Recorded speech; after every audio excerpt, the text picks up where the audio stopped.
Can you remind me what kind of time total I'm aiming for? I'm thinking somewhere between 60 and 75 minutes. Oh, I have And that long? I thought that was including the Q&A. I guess 60 minutes is fine. Okay, alright, I'll pick slightly more problems then. Let's use this one.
All right, it's about time to start letting people in.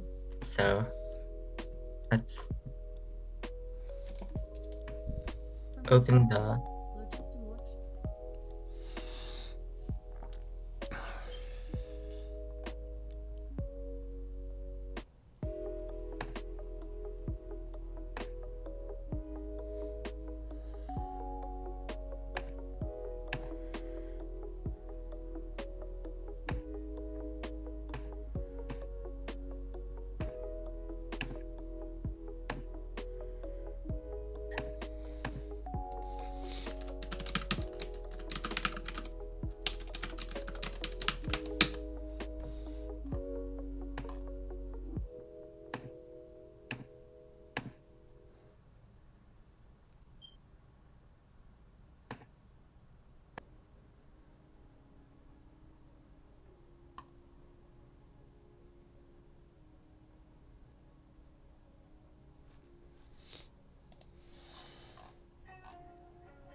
Yes, for those of you on Twitch that are watching, I got drafted into giving a Zoom workshop in like 4 minutes, and I was like, well, I want to give this workshop, and also, I might as well like also have it broadcasted on Twitch. So that's what this is. Um, yeah, I haven't done a side mod stream like this before, or actually, I think I might have, but it was a long time ago. So I don't. So I'm gonna be kind of learning how this works as well.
All right, I see people are starting to pour in now. We'll begin in around 5 minutes.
Oh, actually, do we have Zoom polls? I just remembered. Is that a feature that's on this thingy? I think it's a feature that we need a preset.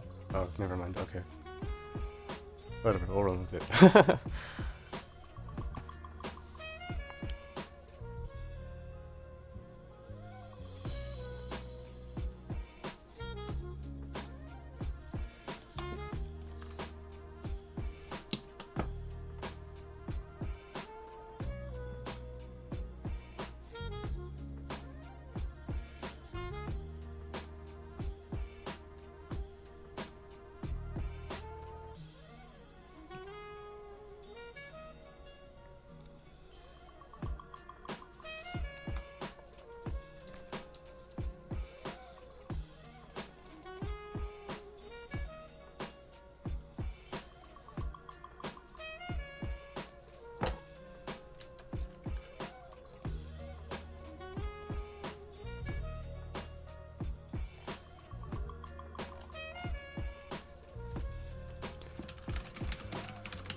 Okay, so we'll be starting in around 1 minute.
All right.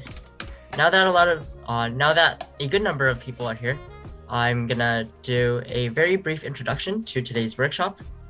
We are honored today to welcome our guest speaker, Evan Chen, an accomplished mathlete and Olympiad coach. Before we begin, I'll give a brief introduction to Evan and our co-hosts for the day.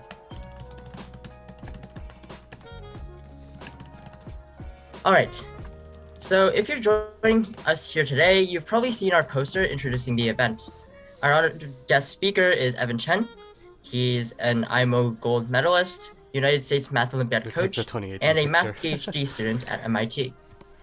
He's had a lot of experience with organizing and coaching the United States team students.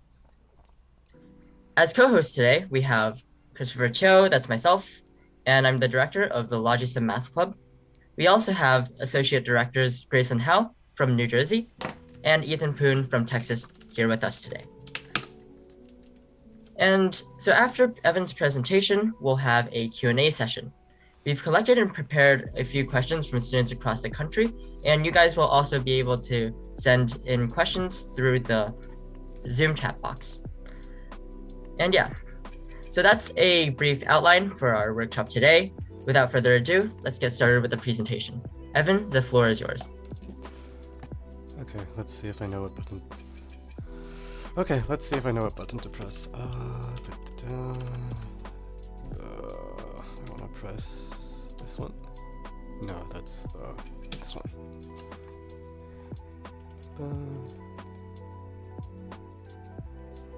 Here's a throw. All right. Okay. Boom. Okay, Chris, can you confirm the audio and video and whatever are all working fine? They look good to me. Great. Okay, cool. So hi everyone. I'm Evan. Today I'm just going to give like this will be a very short workshop. I won't do very much, but I'm going to try to at least show you like a few examples of some recent Olympiad problems that either appeared recently or that at least I happened to do pretty recently, just to get you to show you kind of what these sort of Olympiad problems like typically look like. Yeah, so a little bit about what to expect. Olympiad problems, like unlike the contests that come before them, Olympiad problems tend to be pretty short and sweet. There are some Olympiad problems that have like pretty elaborate setups, but the median problem doesn't have a setup that's very complicated. It tends to, yeah, they tend to be pretty short and to the point. On the other hand, the solutions tend to be significantly longer than the problem statements, and sometimes can be very involved. Very involved.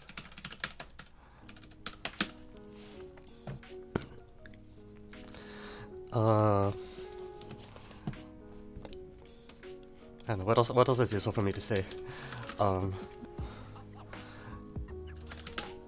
Okay, well first of all I should try to spell this word correctly. So, however, for the most part,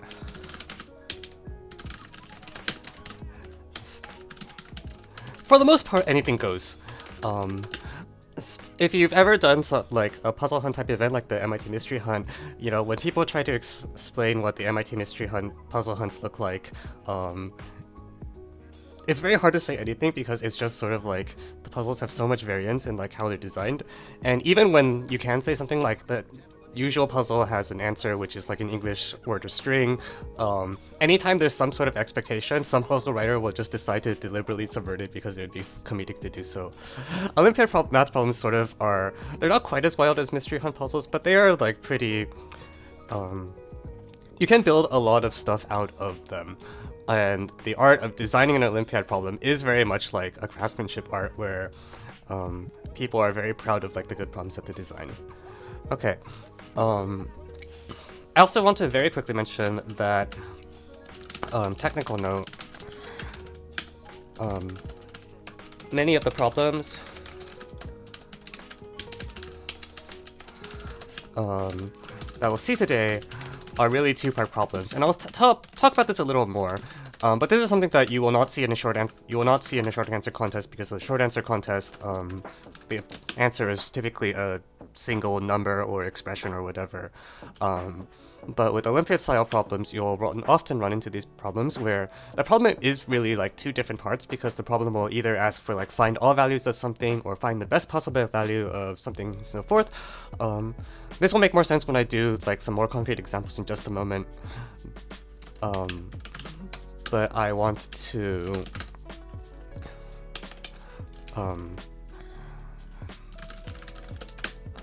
make a note of that now, just so it's not too much of a surprise when I mention it later. For best possible. Okay, so first, there's already a couple questions, so let me answer a little bit about like what the workshop is going to look like.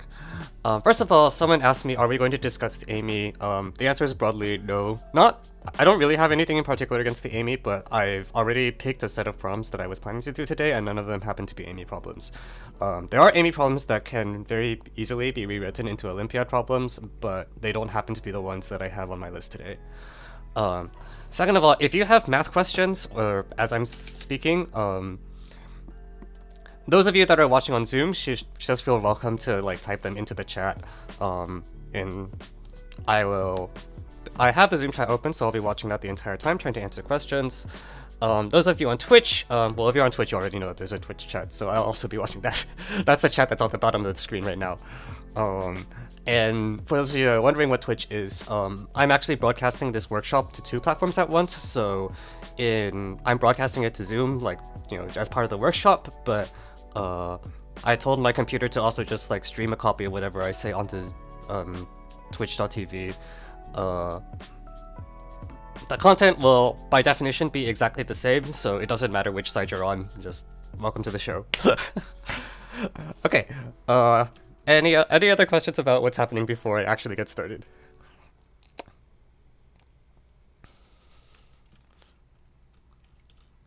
All right. Okay. So, here are the 4 problems that I have prepared to start with. If by some miracle of God I actually manage to finish talking about all 4 problems before time runs out, I do have some backups, but honestly, if I can get through all 4 of these, I'm going to be really happy. That's not actually supposed to happen. So these problems are picked from the various areas of Olympiad math. So Olympiad mathematics we typically classify into 4 subjects for no good reason. That's just how it's historically been done. The division is very not perfect, I should stress, but it's what we have right now. And there's 2 problems from the area of combinatorics. There's 1 problem here from geometry, and there's 1 problem here from, I guess this is probably considered algebra. I don't think I would really consider it number theory, although the solution might make it look otherwise. Okay, and so for each of these problems, I'm going to kind of try to present a solution, but try to walk through it in such a way that's like explaining how the solution is come up with, rather than just like, you know, straight present the solution.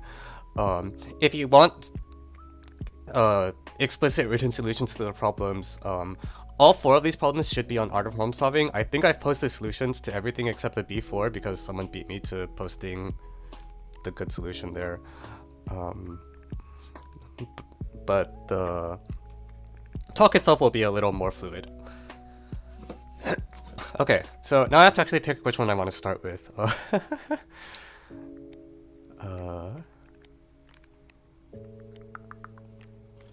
Which one do I want to do first?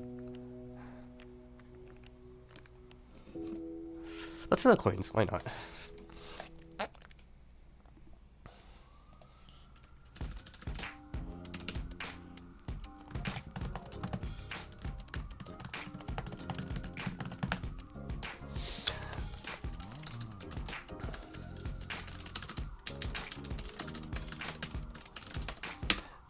Okay, so to explain the alphabet soup, come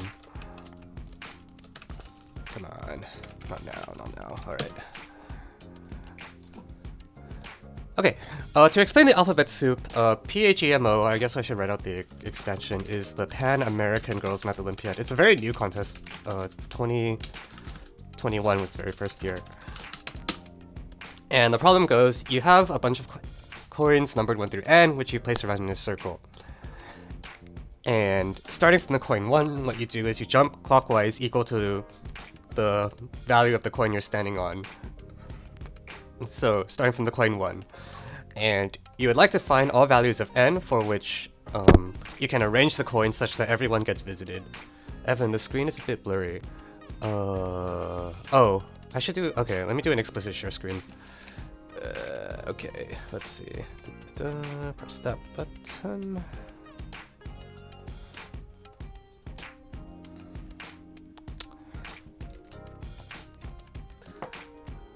Right. I should probably do a native share screen. Let's see. Window projector. Preview. Okay, so that should go there. And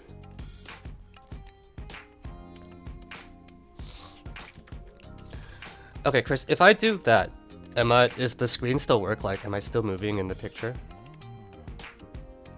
I don't see you moving. You don't see me moving. Okay, so this actually needs to be on an active monitor. Crap. I'm gonna run out of monitor space. Okay, we'll just do this. It works now, though. I can still moving. Okay, yeah, it sure, yeah. It's just, I have like 4 screens, and apparently that's not enough. It's kind of a mess. Okay, so let me just give it a quick example. So, here's like, well, when n equals 2, this is 1 and this is 2, so if I have a person that starts here, on the first move, they're going to go here. So this is the first, or I really should call this the 0th move because this is just where they start. It's before they do anything. And then this is the first step.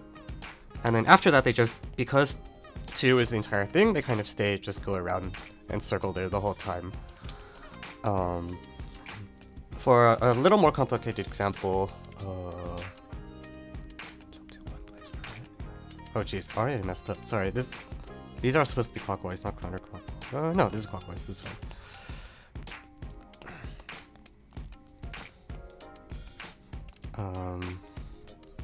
Do y'all want me to put it with 2 on the left or 3 on the left?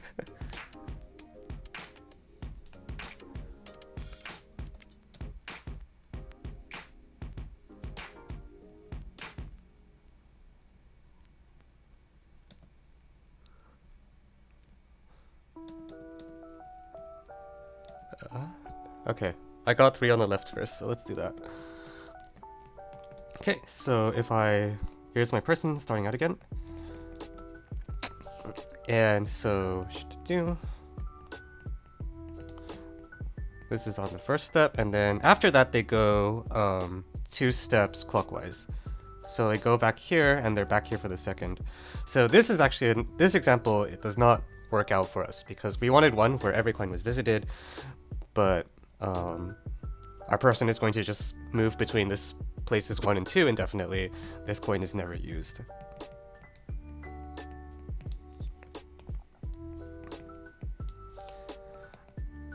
Okay, so let me first make the point that I was making earlier about anytime you have, like, these problems that have find all like this will tend to be 2-part problems, which means that there's really 2 things are being asked to do. One is for certain values of n, I need to actually show there exists a valid arrangement of the coins. And for the remaining values of n, I need to show there does not exist a valid arrangement.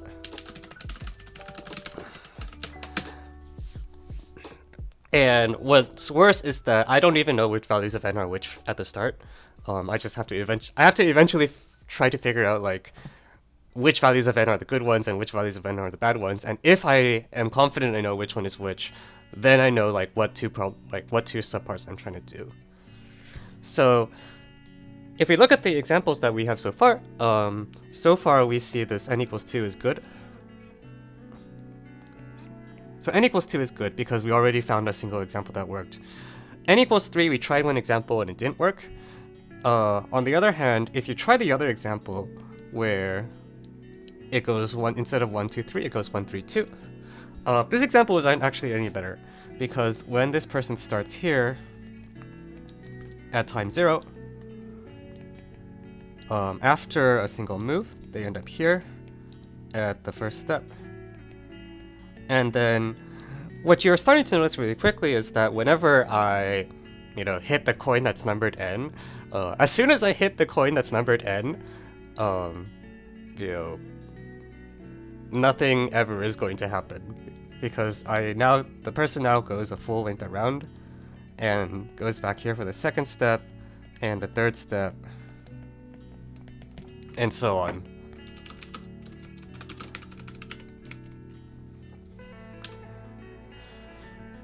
And so, in fact, let me highlight this in a slightly different color. So, n equals 2 we saw was good because we found there's only one example for one possible arrangement when n equals 2, and it was fine.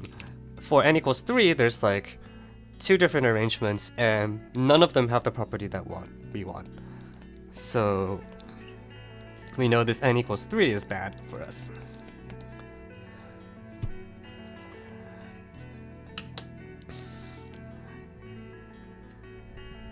Yeah. And so, okay, someone in the chat already knows what's up. So this is sort of how we're going to start. It's like we don't even know which values of n are good or bad yet, but when we look at these examples, we do get like the numerical evidence that helps us get started, which is the, we now know 2 of the answers. For n equals 2 it's good, n equals 3 it's bad. But we're also starting to observe some things, like for example, we observed that this last coin, or that's not the last coin. Here, this one. And ostensibly this one as well.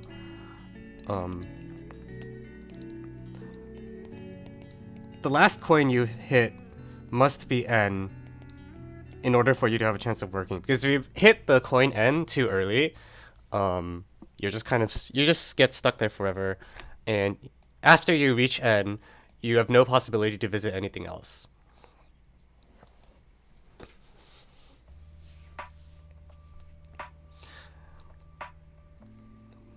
So that's fine.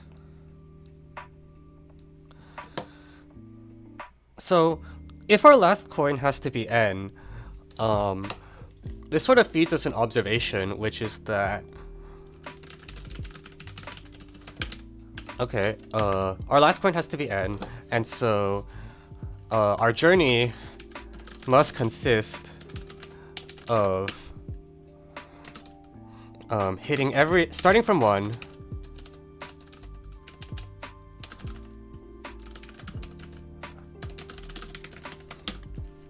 hit every coin between 2, 3, and -1 in some order,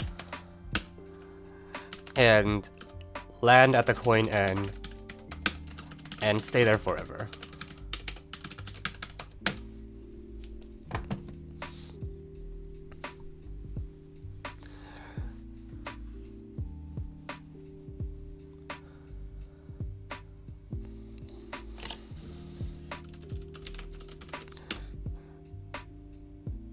Okay, so if that's the case,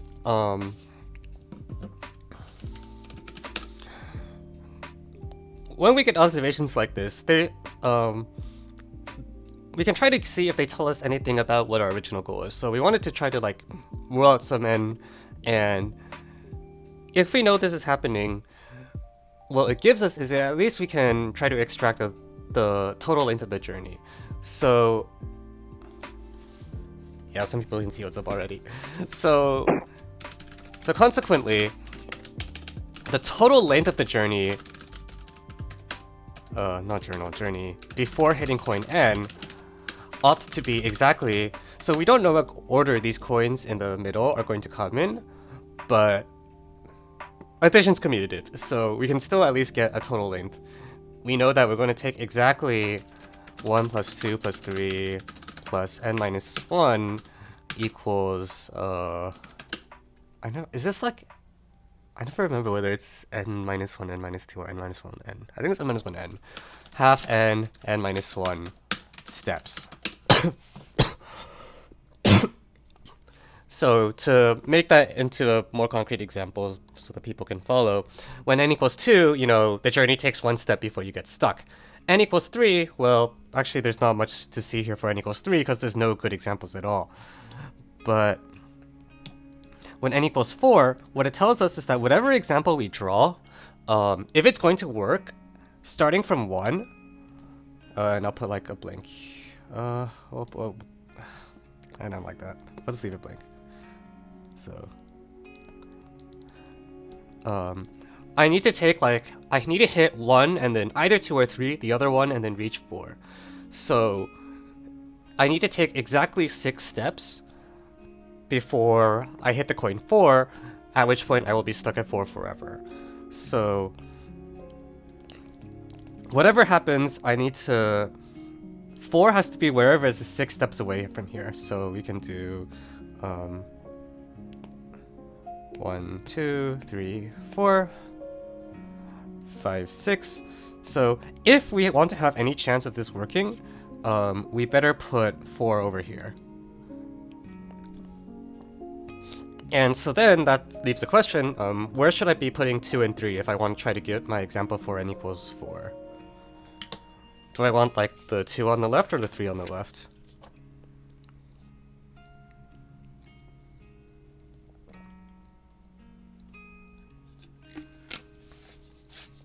Yeah. So if I put 3 here, I'm gonna just die right away. But if I put a 3 here and a 2 here, that should be okay now, right? Because now I can go here, this is time 0, I get here at time 1, and then move all the way over here at time 2, and then here's the third step that I was promised, and then I, you know, at the end. Oh crap! Did I get cut off? I got cut off. I'm gonna. Okay. We'll. So that gives us an example where n equals 4 is good. And we can keep playing like this, right? Like, because we have a hint now, which is that we know where n is supposed to go, we can try to see where that takes us. So let's do n equals 5, and because I want to keep this all in at least the 2 to 3, yeah. I'm going to try to do n equals 5 down here. So here's 5, and then here's the coin 1. Boop, bang, boing, boing. And we have our same observation that 1 plus 2 plus dot dot dot plus n minus 1 ought to tell us where the 5 point's supposed to go. So in this case, that sum is in 10 steps.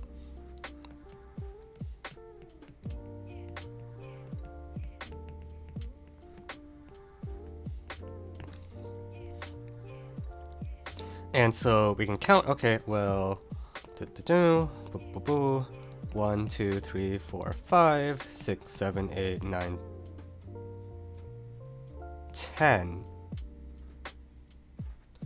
Okay, so when n equals 5, yeah, something really bad happens, which is that when you count 10 steps, it's like the place where you started. So if we like, the 5 point also has to be here, and that's not gonna work.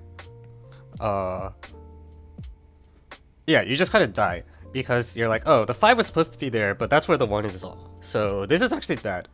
And it tells us right away, this n equals 5, no good.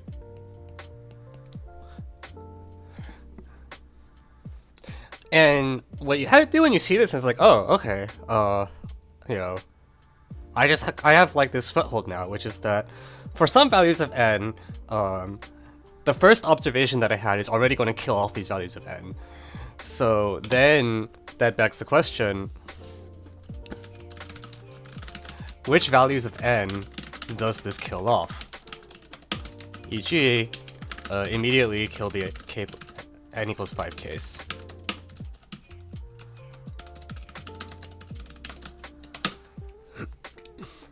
Right, so yeah, so to answer that, all you have to do is like, okay, well, when does n divide? We will be in trouble if 1 plus 2 plus dot dot dot plus n minus 1 happens to be a multiple of n. That's what it means to be back where we started.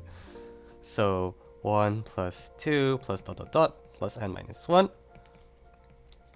And okay, maybe not everyone's seen divide, so I'll actually just write the word divide.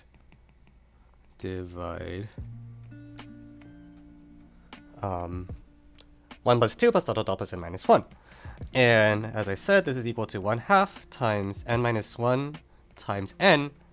So this is exactly when n minus 1 over 2 is an integer, which is n odd.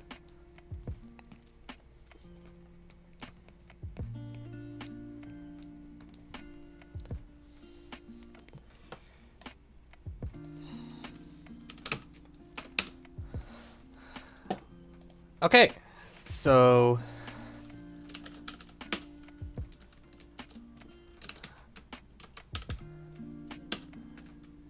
yeah, so what this tells us is in the things that we have to do, we've done this, let me do it this way. For all the odd values of n, we're done with that part of the problem. So we know for odd values of n that they're in this second case, and we have a proof of it, which is based on this one observation. And then the question is like, okay, well, for the even values of n, what's going on? And someone's already pointed out in the Zoom chat that if you do the same thing with even, you know, this will not be a multiple. In fact, it will be up by exactly n over 2 from the multiple. So if you want to try to build examples for even n, for the same reason that we put 4 opposite 1, in general, n will always be opposite 1. So let me make that concrete by doing n equals 6.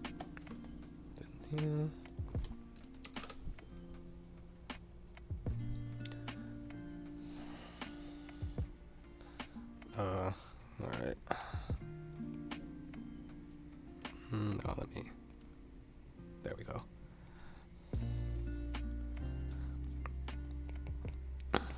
So for n equals 6, 1 plus 2 plus dot dot dot plus 5 is equal to 15. So on a circle with 6 marks, 6 ought to be here, exactly opposite n. And the question is, can I, can I get a valid construction the same way that I did for 2 and 4?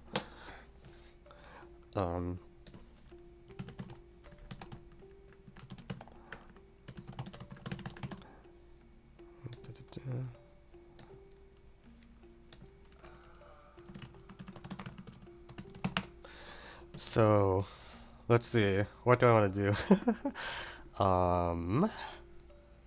Let's see, so, well, 1's here, so we know that our person starting from time 0 ends up here after the first step. So if I put any number that's not 2 or 5, I still have a fighting chance, right? What do I want to use? Decisions. Let's try 4. I want to say 4 is the one that's in my notes. We'll find out real soon. So, okay.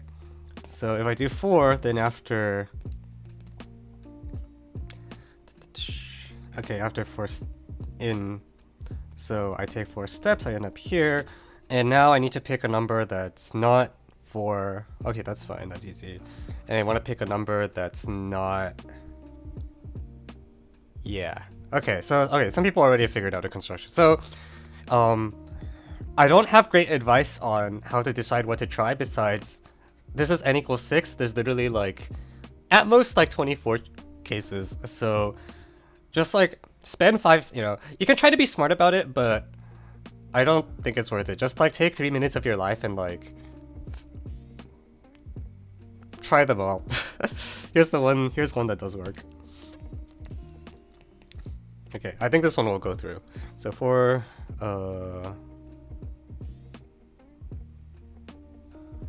4, 3, 2, 5.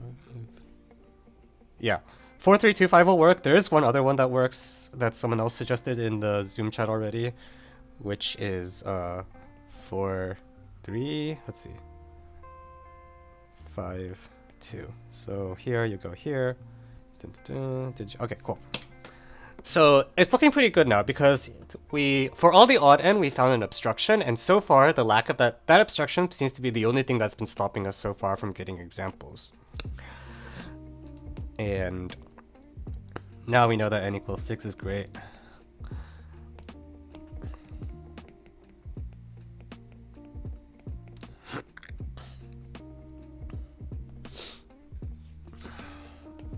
Okay, let me do one more example on this board, and then we'll try to figure out how we can get it just in the general case. So n equals 8 is, can we do it? So once again, like, for lack of any better ideas for now, I just gonna try some things and see what happens as I try them. As things get bigger, we might have to be smarter, but for these small numbers, it doesn't really matter because there's so few possible things to try.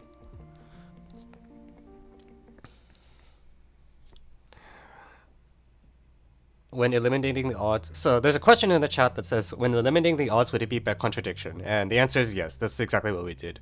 We said that assume for contradiction it works when n is odd. Notice that the total length of the journey must be like 1/2 and n minus 1.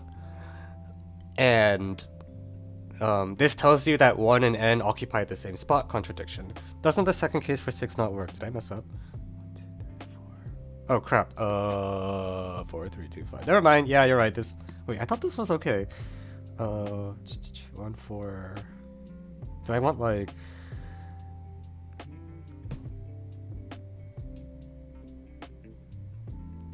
Yeah, you're right. It just doesn't work. Okay, scratch that. Might be. All right.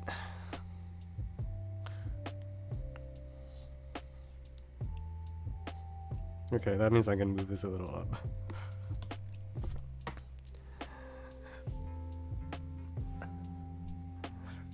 Okay, alright. I have to pick something. So, the first number I pick has to be anything that's not 3 or 7.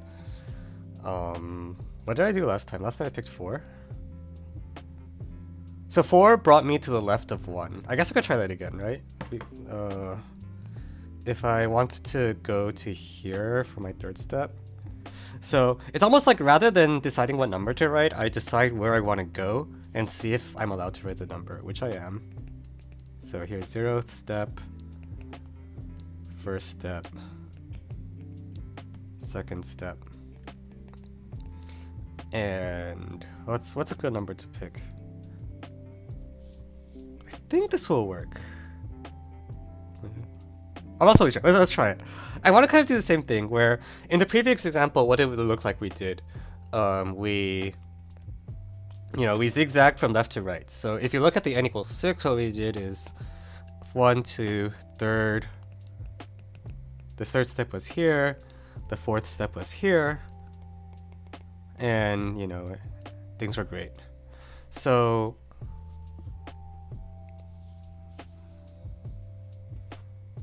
can I just do that again? Is it going to work? 3. So 4. I think this will work. Okay, we're in good shape. 5, 2, 7. Okay, and now we know what we're doing. Because if you look at this example, it's like, okay, if this worked for 6 and 8 like this, it should just work for all n. And in general, I can go for the gold now, and even 1, and what I'm going to do is say I have 3, 5, 7 up to n minus 1 here, and then 2, 4 up to n minus 2, n minus 4 here. And then this will do what I want. So this is n even. All n even is good. And this is, so this is it. We got, for the odd n, we have our contradiction argument that shows they're all impossible. For the even n, we found the example that shows they're all possible. And this is sort of typical of what like an Olympiad problem will look like in many different ways, which is at the start you literally don't have anything. You don't even know for every value of n whether you're trying to prove or disprove it.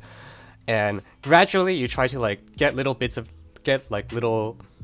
leverage on it. It's almost like a chess game, in the sense that you don't try to kill the opponent right away, right? Because if you're playing an opponent that knows how to play chess, you can't check them in 4 moves. It doesn't happen. And instead you just spend the time trying to get like little bit advantages wherever you can. Like here, what we did was we start by looking at these like very small values of n, and when you're a beginner at this kind of problem, the most obvious thing to go for is like just what the final answer is. Like, is it yes or no for that value of small n? As you start getting a little more mature with your experience, the things that you try to take away become a little more and more nuanced, which is like, for example, if we go back to what we did at the start, it wasn't just that we got that 2 was good and 3 was bad. We also noticed this thing that the last coin had to be n, and that was really important for us because that's what told us, okay, if the last coin has to be n, and we know our journey looks exactly like this, then we can try to squeeze a little bit more out of it. So, it's true that superficially you could say like, if I make a list of good and bad numbers, then after I get up to 7 or 8, it'll be pretty glaringly obvious, if 2, 4, 6, 8 are good and 3, 5, 7 are bad. It gives you a pretty good guess what the answer might be. That is true. But what I do want to say is that the other softer things that you get out of it are going to matter more and more as you get more and more experienced. So not just that n is good or bad, but also the last coin had to be n. N equals 5 failed because it so happened that like 1 plus 2 plus 3 plus 4 was divisible by 5, whereas it wasn't true for n equals 4. And you keep trying to take little bits like this while you can, until you can like, you're in this position where you can hit. There's a question for why the zigzag works, so I can try to... what's the best way to explain this?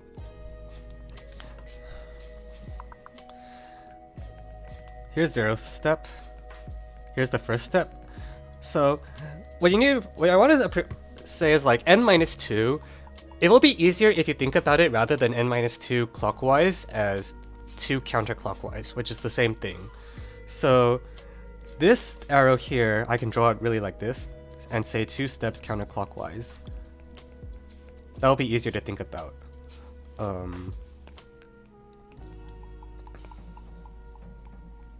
So this is where you are at the second step. And then you do 3 steps clockwise. So it's sort of rigged by... Oh crap. Yes, I need to scroll back.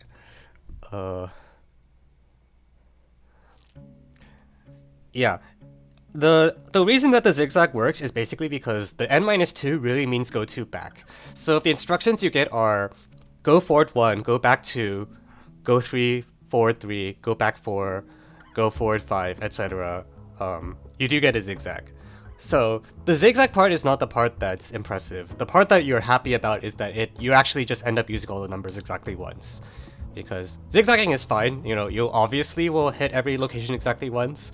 The magic of it is that when you look at the numbers that you wrote, you did actually write every red number exactly once, so this is a valid construction.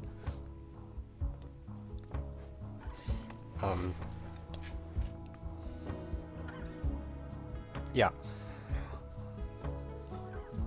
But, so, yeah. This is sort of like this is sort of like the poster example of like what this Olympiad solved process looks like. You don't try to solve a problem outright, because once you have problems this difficult, you usually cannot just kill a problem in one shot anymore. Sometimes you can, it does happen. I won't say it never happens, but it's much more common that you have to like slowly build small advantages and try to get a better and better understanding,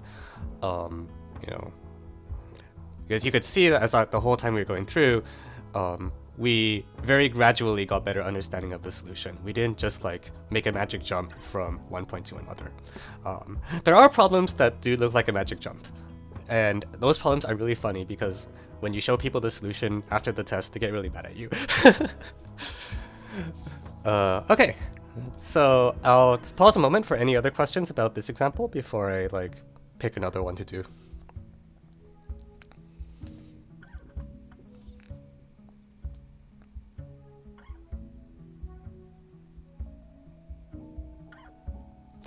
Okay, there is one question that said, how many points would you get for just the answers if odds don't work and even do, what if you provided examples with a pattern? So this is a question about how grading on Olympiad works. And the most informative answer is you should right here, I'll actually do it for you. So we have this thing, this is a web browser, and this is my website. Sorry, I do this a lot. So blah blah blah. So if you go to my website and look under the FAQ for the rules and search for the word grading, there's an FAQ that's like, how does this grading work? And the thing that surprises people the most about Olympiad grading when you first explain it to them is that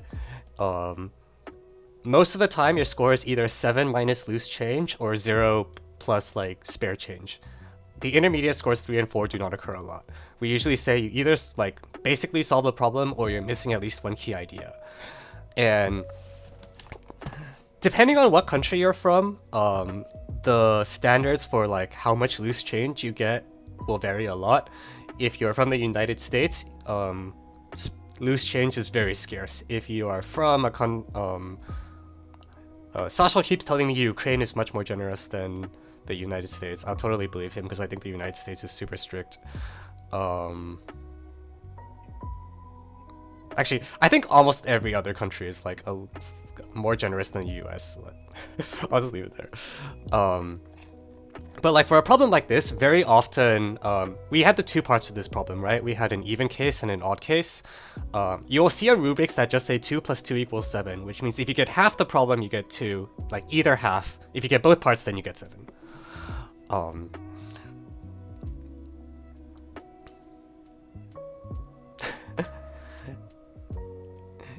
Yeah, and typically we only give partial credit for genuine progress. What that means is if you do a lot of cases, that's usually not worth something unless you can show something about why these cases might hold to the real case. So yes, just guessing the answer is often worth 0. There are cases where the answer is worth more than 0 when the answer is not obvious, but if it's an answer you could have gotten just by doing the first 6 cases and making an educated guess, that will typically not be worth any points.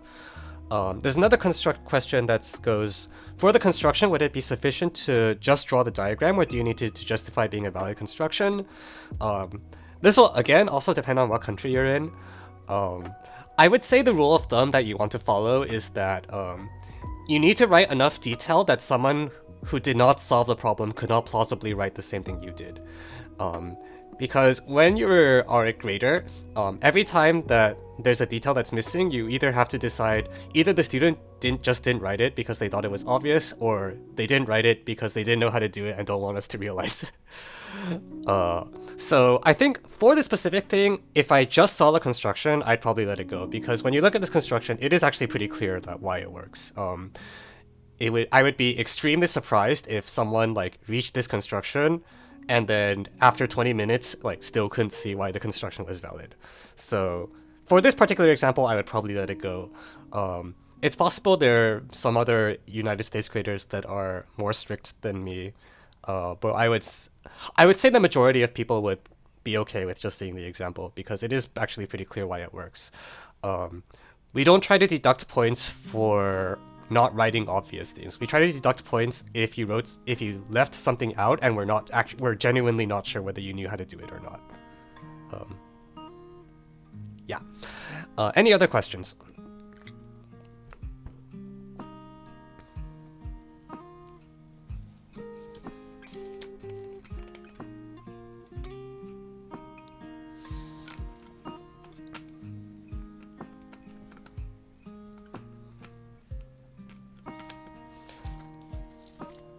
Okay, Chris, can I get a check on how much time I have left? I don't know when you were planning to start the QA.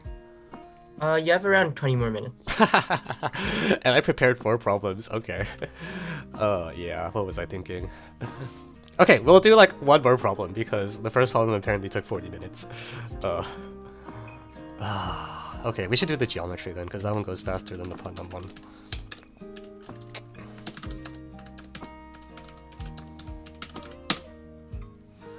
Okay, so earlier I was telling you about how the thing that typically happens in problems is you try to like build small advantages because you usually cannot outright kill the problem all at once. So now I'm going to show you a problem where you kind of try to outright kill it all at once. And this problem is from the Math Prize for Girls Olympiad 2022. So for those of you that don't know, Math Prize for Girls is it's an in-person competition that happens at MIT every fall for people who are there's a cutoff based on ANC score that tends to be higher than the AMY cutoff. And if you do that, if you come to MIT and then do well enough on that short answer test, then you get to take the Math Prize for Girls Olympiad. And this was problem 2 on that Olympiad, which goes, you want to show that there is a non-isosceles trapezoid such that both of the diagonals have lengths which are equal to sums of the 2 sides. Okay, there is a question that says, how do you determine if you want to one-hit KO a problem or gradually build advantages? The short, not helpful answer is get good. The slightly more helpful answer is, well, actually, I don't know if there's one. I will try to explain for the specific problem. I am not going to be able to give you a guideline that will just work perfectly for every problem because starting from when you start doing Olympiad problems, you'll find that there are very few things that are always true. You know, you can get general heuristics and you can get like, you know, feelings in some, but you will I don't think anyone reaches the point where they have like, they can solve a problem, they can, you know, reliably always be given a problem and just always get it. There are people who have been pretty close to that. Not gonna name any names. I'm not one of them, just to be clear. But those people are extremely rare. Okay, but I will try to explain why you should believe you are able to one-hit kill this problem. The reason is this. First of all, how do I specify an isosceles trapezoid?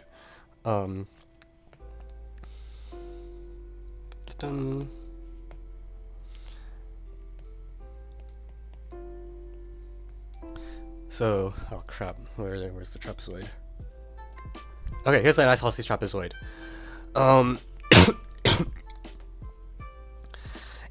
Yeah, so the way you can think about it is isosceles trapezoids are how many numbers do I need to give you before you can construct the rest of the trapezoid? It's like, you know, I can do something like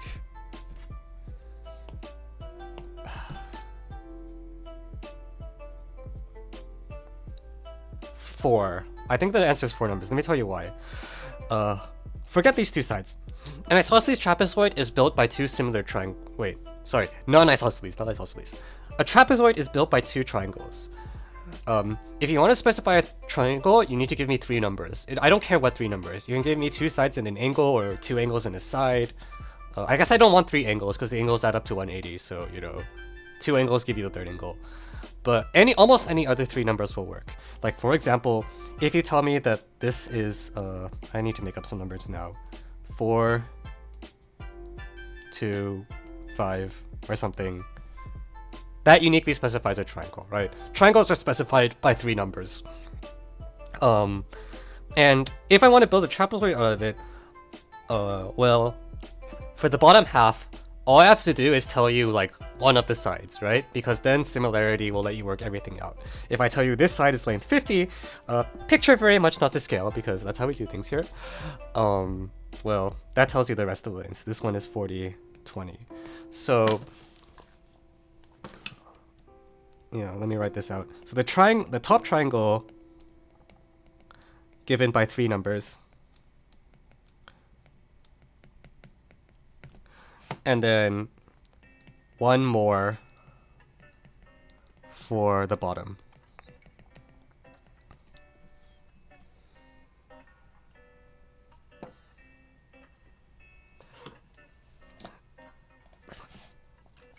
So what that means is if you imagine you try to set this up in like whatever variable system you want, you have 4 variables. That's the first big idea. You have 4 variables. And it doesn't matter which variables you use for this, because right now, as I said, there's lots of different other variables you could use. You can maybe give me like 2 sides, an angle, and the ratio of similarity, or maybe you give like 1 length and then you give all the other angles, or I don't know. Actually, that might be kind of stupid. No, don't do that. But like, you will find that no matter how you set it up, the number of variables you have always needs to be at least 4. If you have less than 4 numbers, that's not enough information to build a trapezoid. Yeah, you could also be given the 4 side lengths. I guess that works really well. Yeah. Trapezoids are determined by 4 side lengths. Okay, today I learned something new. SSSS is true for trapezoids. Let's go. Okay. However, in the problem, there are 2 equations. And equations is with quotes a little bit because, you don't know which things, but you can imagine if someone told you, like, AC should be these 2 side lengths added together, BD should be these 2 side lengths added together, it would be 2 equations, right? Like, you have 2 conditions. So, if you've learned anything from algebra class, it's that if you have 4 variables and 2 equations, then not only had there better be solutions, there probably are a lot of them. Like, you shouldn't have to try very hard to get 2 equations to work if you have 4 variables and they can be real numbers. I better say now, if you're doing a number theory problem, that is not true, okay? Like, you can very easily write down, 1 equation with like 7 variables, and if you want to solve it over the integers, it's still a royal pain. But these are not integers, these are real numbers. And if you have 4 variables, 2 equations of real numbers, unless those equations are designed to be really awful in some way, like for example, the equation, what's a stupid example? A squared plus b squared plus c squared plus d squared plus e squared plus 1 equals 0 has 5 variables in 1 equation, but doesn't have solutions for very obvious reasons.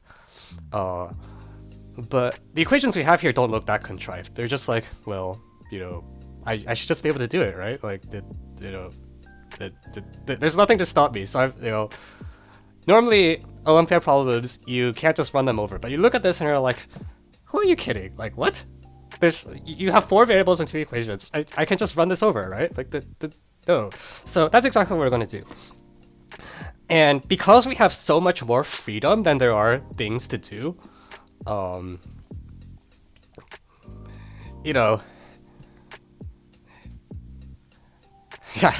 it's like being told, like, your goal from today is to get from, maybe not today, today's a bit of a stretch, but your goal for this month is to get from, I don't know, get from New York to Washington, D.C., and we're going to give you, like, $20,000 plus a full week to do this however you want. And you're just like, heck, I could, like, make a pit stop to California and grab some burgers and still make it in time. Kind of vibes. So we're just going to be really, really deliberate about this, alright? What I'm going to do is I'm going to make an isosceles triangle here. And I'm going to make another isosceles triangle here that's like exactly the same angles. So the reason I'm doing this is to kill off a bunch of the conditions all at once. So if I do this, then I'll give you point names now. A, B, C, D. Then BD is equal to AB plus CD by definition. Because AB is red, CD is green, and BD is red plus green.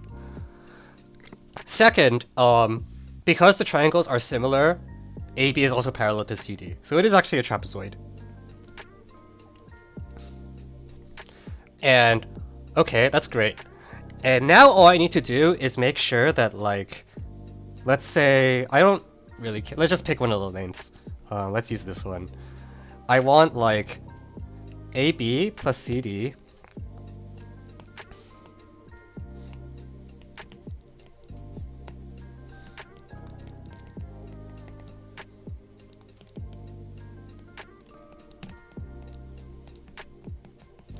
to equal AD.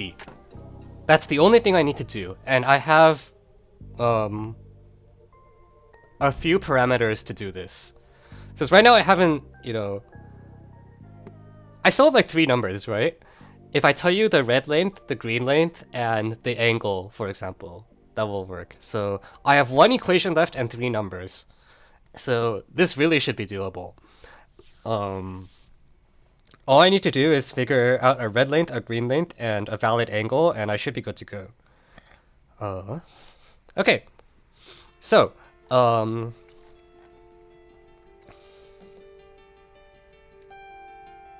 don't know. Anyone want to pick some numbers?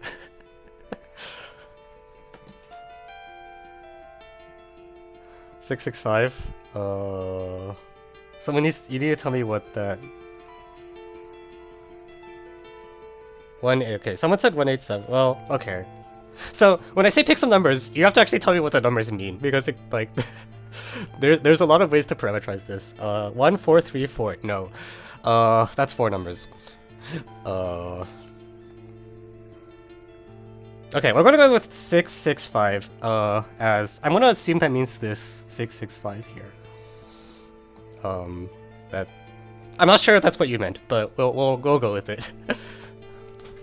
Okay, so that means I have 1 number left to pick, right? 6R, 5R, 6R. I'm gonna call it R, which is the scaling of the similarity.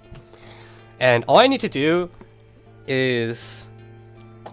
Am I lucky enough that there's a good value of R that I can pick, such that,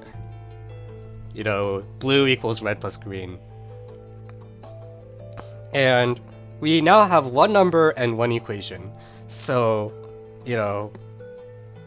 hopefully, it's not certain, but there's no reason right now to expect that it should definitely fail. So, okay, well, here's the equation. Let's just write it. So, in fact, I really should color code this equation just so it's clear what's going on. So this is AB, I'm going to put it in red, and this is CD, I'm going to put it in green. So this is 6, this is 5R, and then, oh god, anyone good at MathCounts type calculations want to compute AD for me? I promise it shouldn't be hard, I just don't want to do it.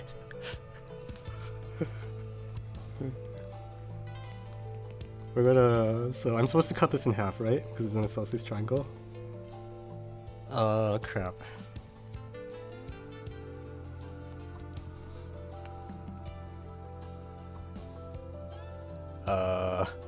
Okay. So the length of the altitude is... Wait, oh, did I screw up? Hang on, what do I want? Sorry, I meant AC. Yeah, AC. This should be AC. BD is the one we took care of. AC is the one we need to do. Okay. Oh, wait, now I'm confused.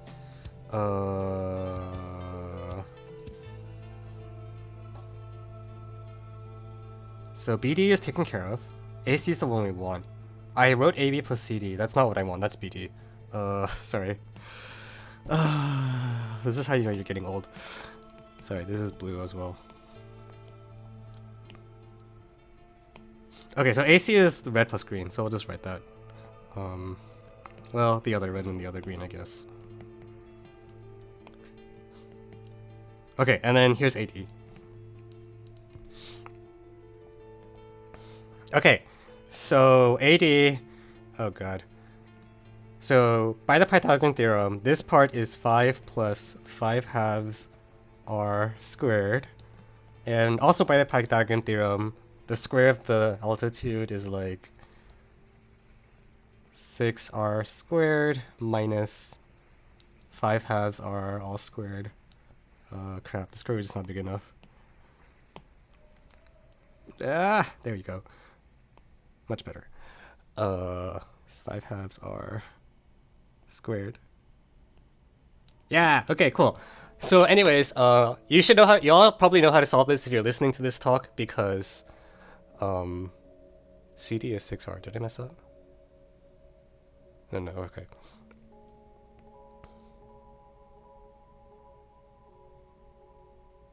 Okay, because what you do is like, junk. 5r minus 1 squared equals the square root of... Y'all know how to do this, right? I don't need to explain how to solve quadratics? Good. So we're gonna instead do the really intelligent strategy of wolframalpha.com. If I can know how to type the URL. Da-da-da. Okay, so the thing it wanted was 6 plus root 5 plus 5 halves r squared plus 6r squared minus 5 halves r squared equals 5 plus 5r. Wait, is r negative? Are you serious?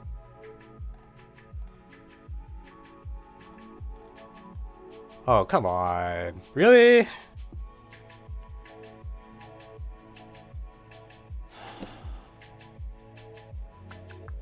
Very sad. Okay, back to the drawing board. Why AB plus AD equals AC? Yeah, I just picked it at random. We can try the other one. We can try BC instead and see if that's any better. Let's do that.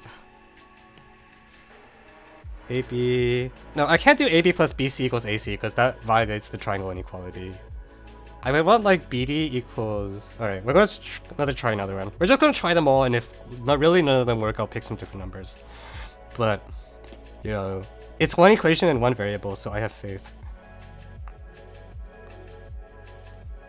CD is here.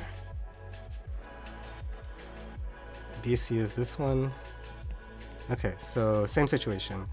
AC is equal to 5 plus 5r. BC is, oh god. Crap. CD is...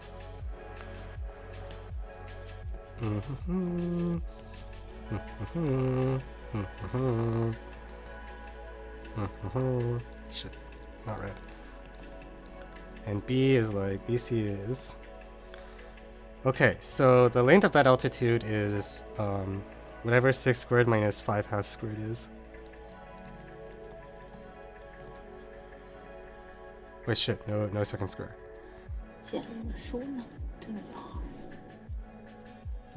And then the other one is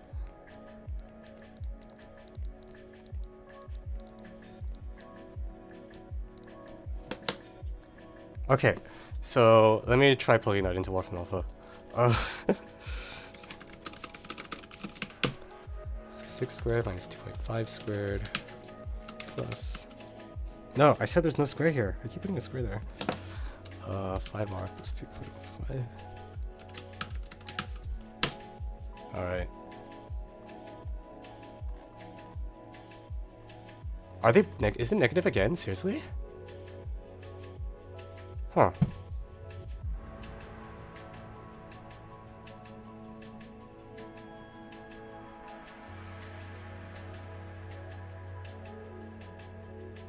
Okay, we have one more thing we can try, which is I want to try what happens if instead of CD here, I put just the red 6.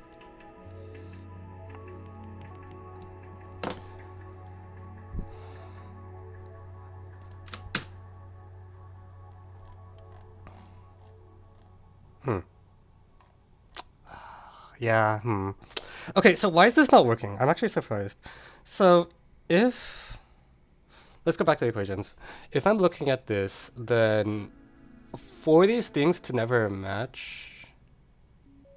AD plus BC? I could do AD plus BC. There's 2 square roots, which is really annoying, but I guess I can try it. Let's try it. Why not?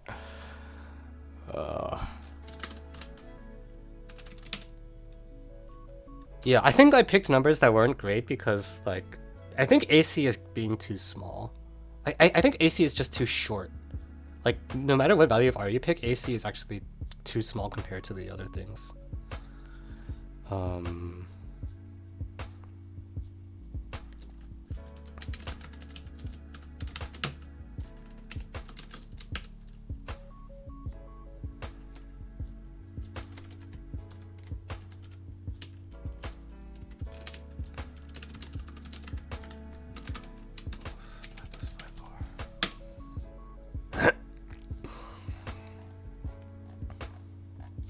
Okay, yeah. So instead of 665, what if I pick like 66 Okay, the suggestion in chat is 668. Okay, yeah, let's make AC bigger. Ta-da! Alright. And this has the advantage I don't have to write 2.5 everywhere, because holy crap, that was annoying. So, we kept running into this problem where AC was too short. Let's make AC fatter. And let's go back to... No, let's use BC plus... Do I want red? I'll just pick one. Let's do red. 6. Okay, so AC is now 8 plus 8R.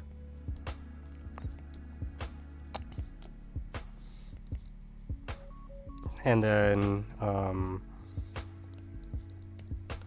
this is now 20. So this guy here is root 20.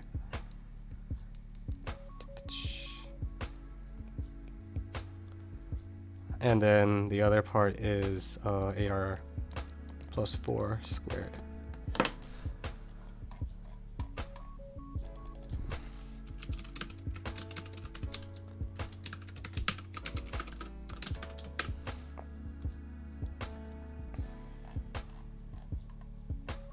Is this still 2?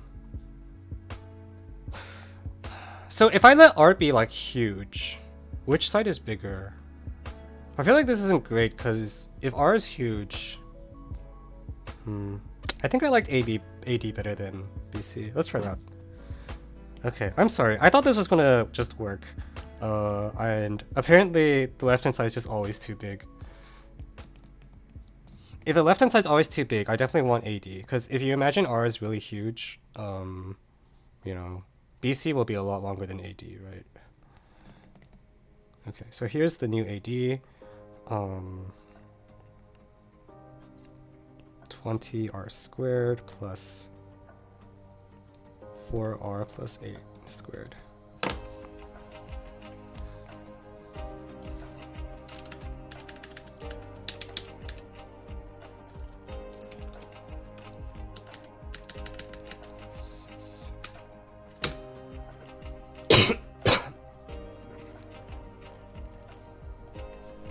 Okay, and if I did not screw up, this works. Wolfram Alpha says R equals 15 over 7. Okay. I don't care what the number is, I just care it exists. So...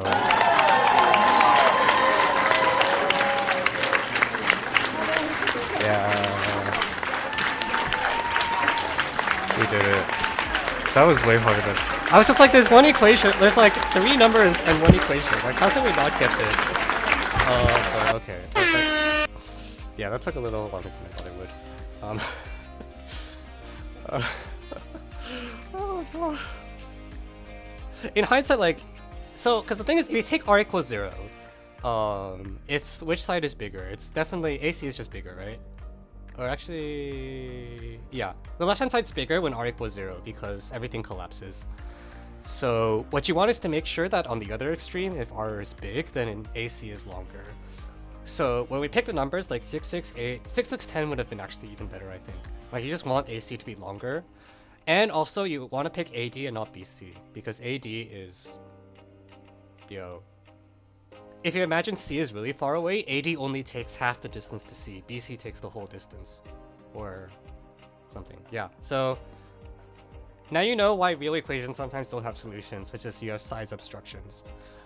So as long as there are no size obstructions, we should have been okay. Alright.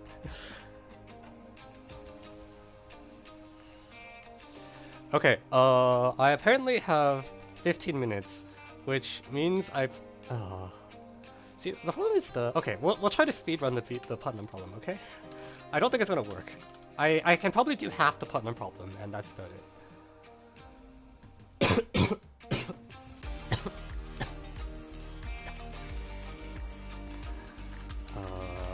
The other... I almost want to do the... What was the other one I had prepared? Oh, no, there's no way I can do that one in 10 minutes, never mind. Okay, well, we'll do this one first.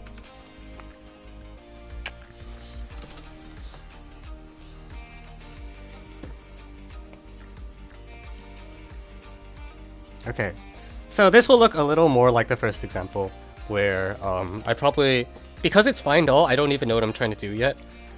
Other than try to look for some examples. So, in this problem, you have n different numbers in a circle. And any 3 consecutive numbers are an arithmetic progression in some order. And the question is, what n can you do this for? So, because it's an arithmetic progression,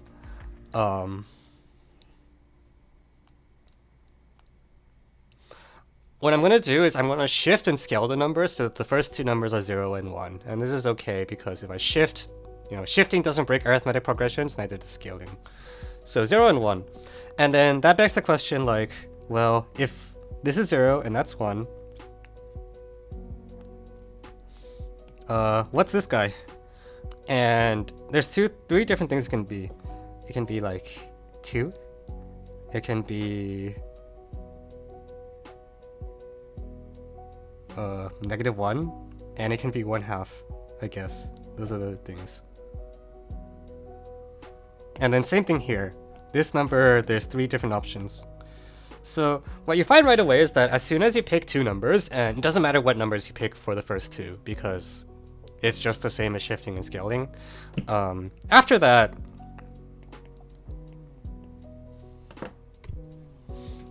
the rest of the numbers, every time you look at it, you have like 3 choices.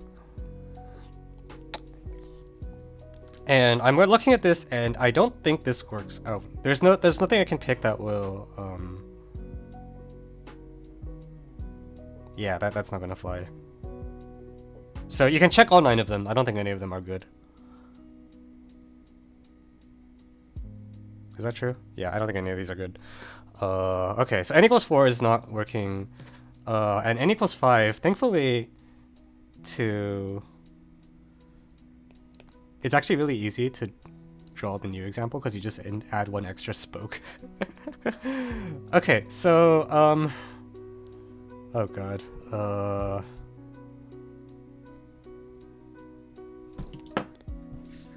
there are cases. Oh, of course there are cases. Oh no.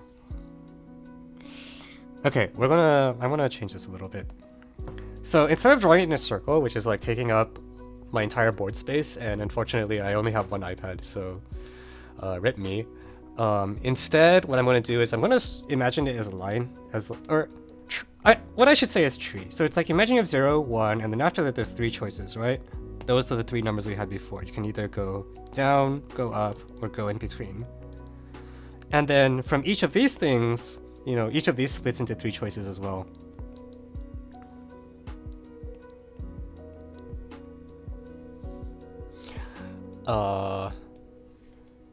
So, you can go down. I can go down. I can go up. And I can go in between. And then here I can go here's in between, this is down, this is up. Yeah, so to say explicitly what I mean by down and up, if I have 2 numbers A and B, then there's the next number can be either this one here, 2B minus A. This is what I mean when I say I'm going up. It can be this one here, this is like 2A minus B. This is going down. Or it can be the thing in between. This is A plus B over 2. So this is in between.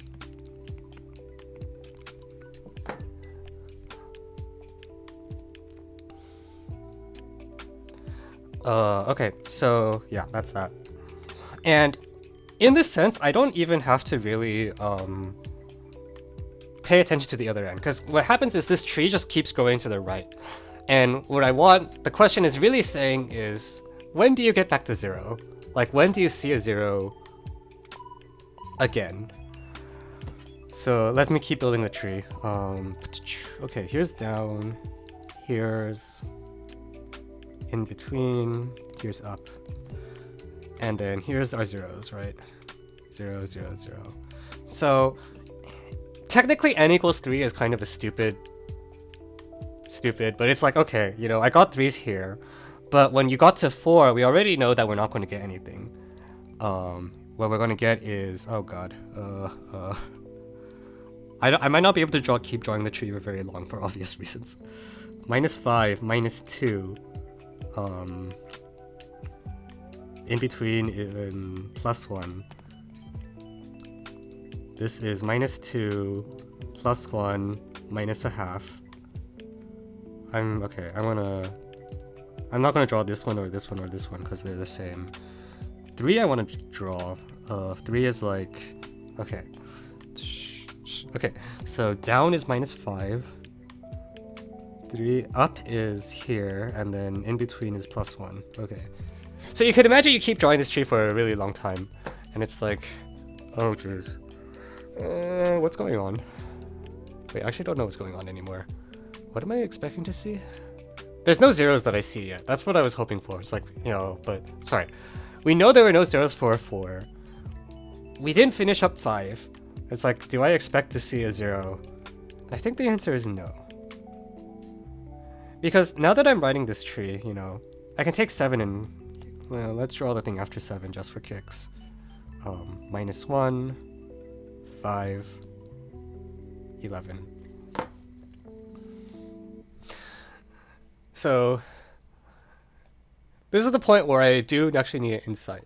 So first of all, I was telling you earlier that this looks like it's an algebra problem, but I'm not getting random real numbers, right? Like, these things are actually pretty good rational numbers. Like, they're not random junk real numbers. They're all rational. Not only are they rational, the only denominators I'm ever going to get, let me draw out this one just for concreteness. Okay, 5 halves, 1, and in between is 7 quarters.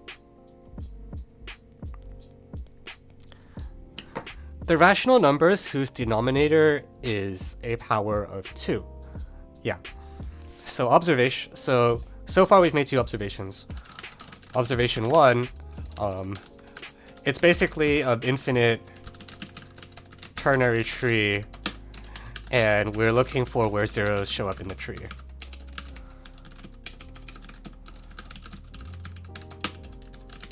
So the second thing is, now that we've done this, we don't, you know, we sort of have the entire data of the problem laid out in front of us. There's no additional input into the problem. The problem is literally build this tree, tell me where 0 shows up. And so we can look at this tree and try to understand it as well as we can. And that leads to the second observation, you know, these aren't just real numbers. These are integers divided by powers of 2, every single one of them. And if you look at the process that generated them, that's obvious. But we're only thinking to look at this now because we actually wrote out a lot of them are like, hey, these are actually pretty good numbers, you know? These aren't like random garbage numbers like square root 2 or pi. They're pretty well behaved. Anyone else see anything about these numbers?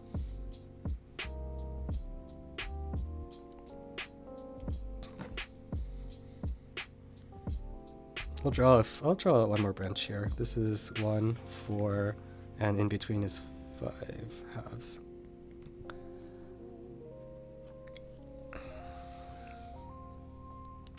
Well, so I said the numbers are nice. Some of them are nicer than others, like they're actually integers. So I'm going to go into this grid and I'm going to highlight everything that's actually an integer. So, you know, here's the zeros, and then let's highlight everything that's an integer.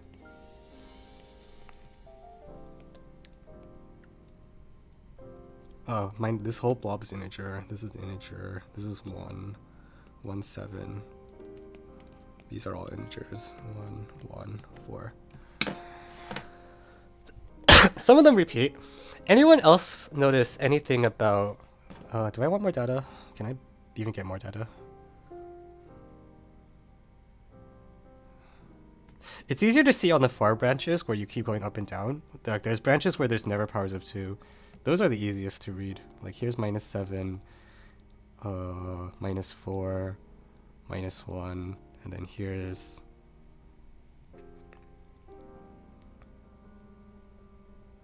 Wait. 5. More examples. Yeah. What you're starting to see is there's this 3 behavior, numerators are differing by 3. For that matter, the common everything is happening mod 3. Let me be explicit.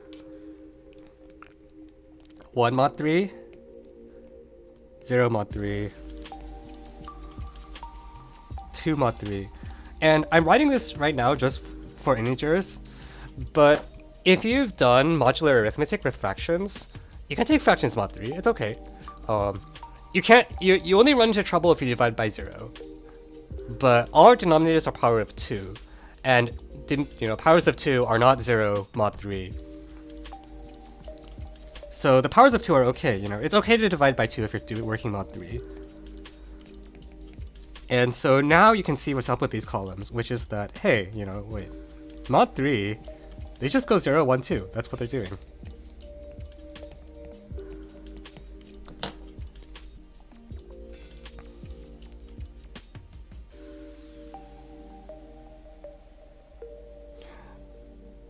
So this is the big observation. When you're looking at this, you're like, hey, this, I look at the data, there's this 3 that keeps showing up everywhere. And big observation, the columns of the tree that we drew just go 0 mod 3, 1 mod 3, 2 mod 3, etc. And so, consequently, this is the big kick, because it gives us something. Conclusion, 0 could only ever appear if the nth column, if 3 divides n, where I'm letting this be the 0th column, this is the first column, etc.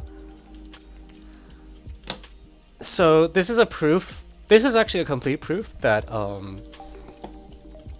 when n is divisible by 3, or if n is not divisible by 3, you're going to die, because when you look at the tree, in the column of the tree, all the entries are n mod 3. You'll never find zeros.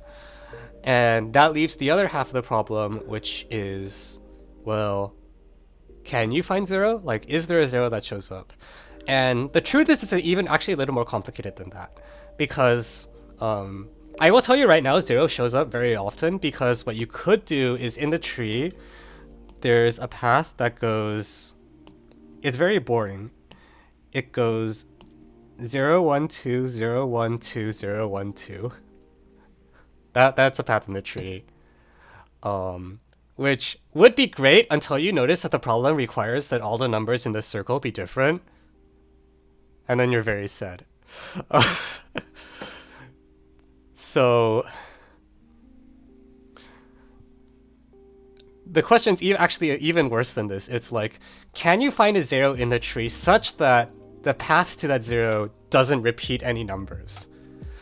And unfortunately, at this point, I have like 90 seconds left in this talk, and so we've decided to extend the session until 9:30 so you can get through the problems you want to share. I was really hoping I didn't have to do this construction, actually. Okay, how about this? I'll put the construction up, and then if people wanted more math, I can... What was the last one I had?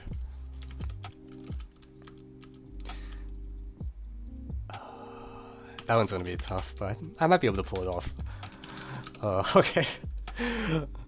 Let's see.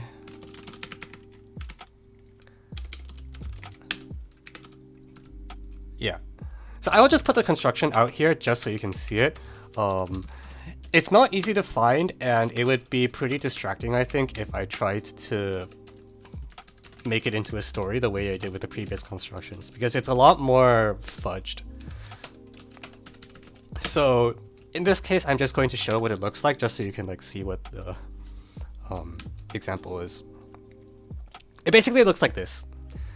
It is an example with all integers, and what you do is, starting from the number 0, 1, and 2 is here, I guess, you build odd numbers going upwards up until some point, and then after that point, what you do is you like try to wiggle for a while until you manage to get, oh shit, this picture's wrong. Those aren't supposed to be black. Hang on. No.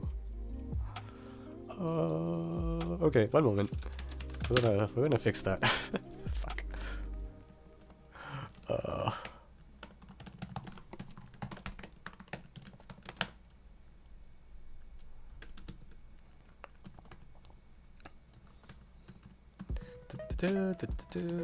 Business as usual. Okay. Okay. Then what you do is you have to like wiggle for a bit until you get into a situation where your numbers are all multiples of 4. And once they're multiples of 4, you can just start walking downwards again. So there's a red part, a boxed part where you have to like... The boxed part is pretty ugly. That's why I didn't really want to do it on the stream, is because you need to like... You need to fight it. You need to like kind of hack it until it does exactly what you want, and it's like not pretty to specify. It's not like the zigzag from earlier, which was like really clean to describe. This is just like, you know, it's like pulling teeth. You know, you wiggle, you have to keep wiggling it until you finally yank it out, and it like is really painful. That's what this black part here is. And once you get to 32 and 28, then you can keep going back down, and that part is fine. I will actually... can I increase the font size on this? I feel like this figure is really small.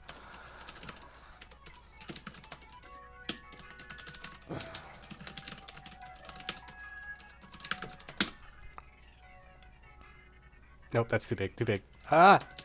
Revert! Revert!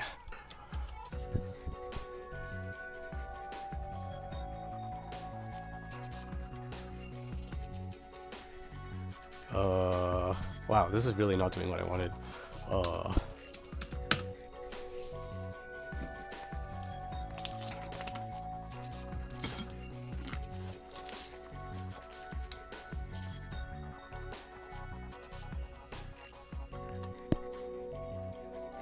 Hello? Is it compiling? Why'd you throw an error? Oh, I forgot a semicolon. It happens. Okay.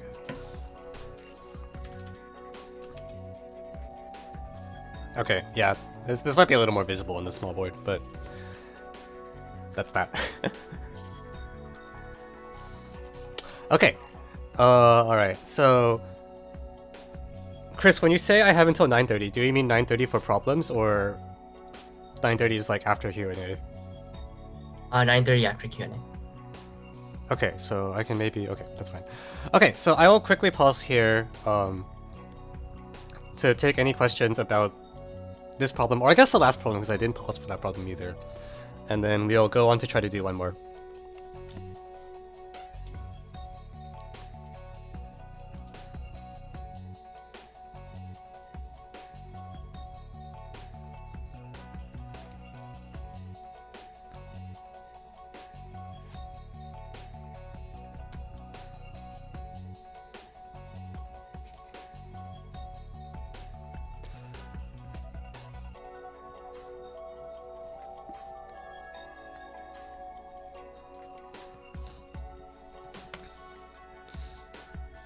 Okay, for Chris, how long should I budget for QA? I think around 30 minutes. Okay, cool. Alright, let's see.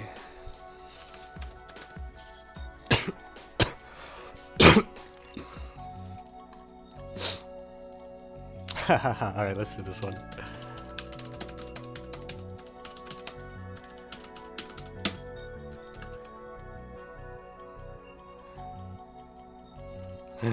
Alright, so I actually did this problem for the first time yesterday. So for those of you that don't know, on Friday nights, starting from, I guess I'm advertising, okay, why not?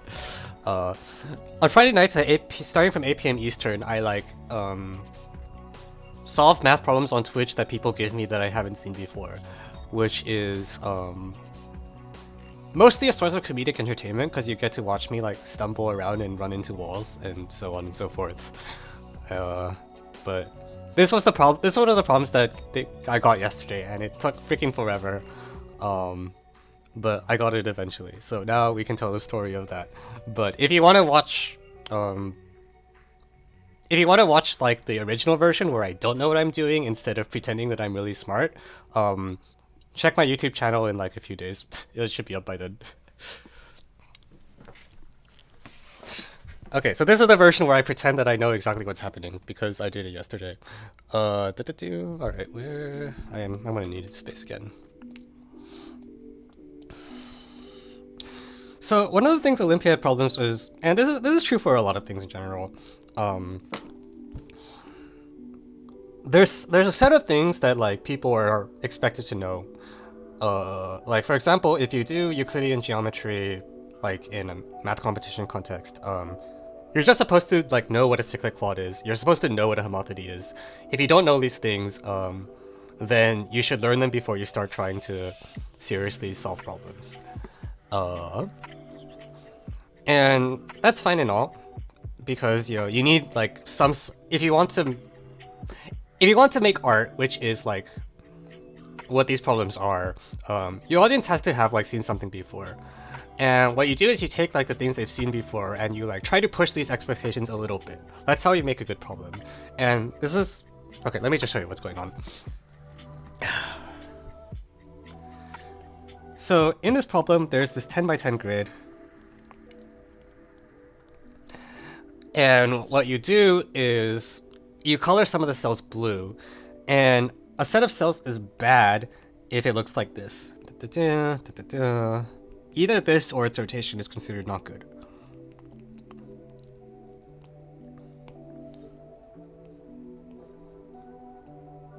So that's bad. Or officially the word they used is gremista, but I have no idea what that word means. I tried to look it up and I couldn't figure out why they picked that word because I got results that were not in English. So we're just gonna use the word bad because it's shorter, okay? And the question is, how many blue cells can you squeeze into a bad grid before, or how many blue cells can you squeeze into the grid without causing anything bad to happen? That's what the problem is asking. So, again, like I said, this is automatically a two-part problem because there's two things we need to do. One is that, if I think the answer is A or something, well, I need to show there is an example with A cells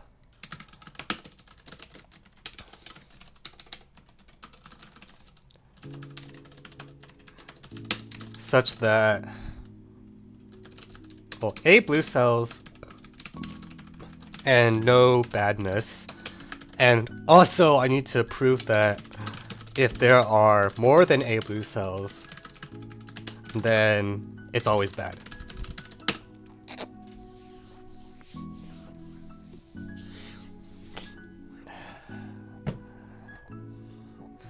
So I will now recount the story of what happened yesterday, which is, the first step is actually one that is very common, which is that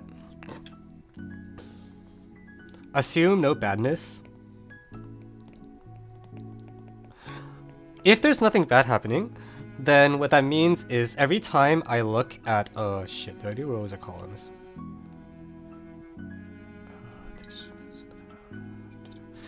I'm gonna rotate this picture just for the explanation later so I don't confuse myself. So both the picture and the rotation are bad, so this doesn't change anything. If I have a grid with nothing bad in it,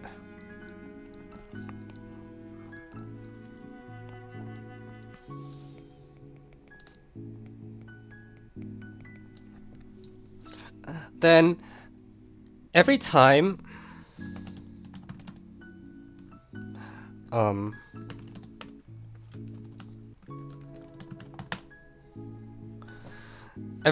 I look at a column, there's some blue cells in it, alright? And there's like certain pairs of blue cells, let's say like here and here.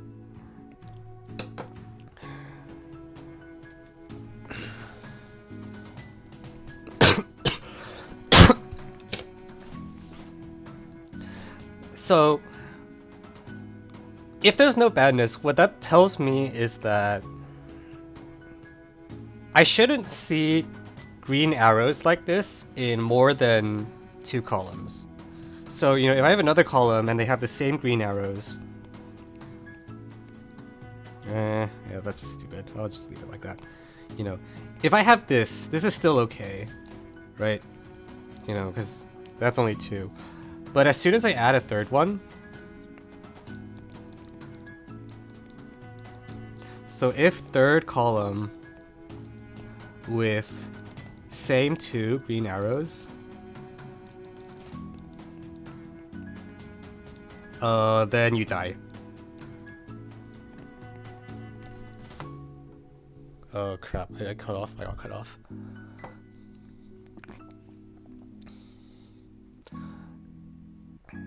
And so, you might remember sort of like, in the first problem, we did this thing where we're like, okay, well, that tells us what like our total should look like, in the sense that we need a total length of the entire journey.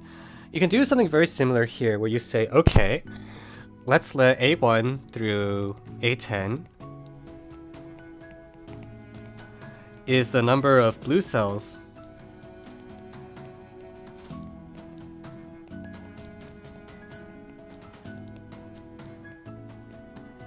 in column I.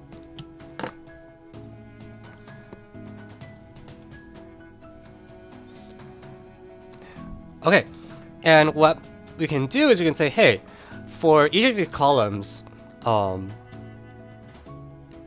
you know how many pairs of green arrows it generates. For example, in this column here, if let's say this column was A5, alright?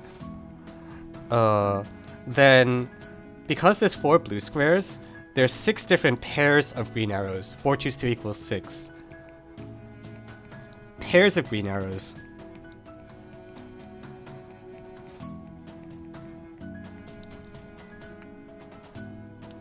And so what I can do is I can compute the sum across the entire thing.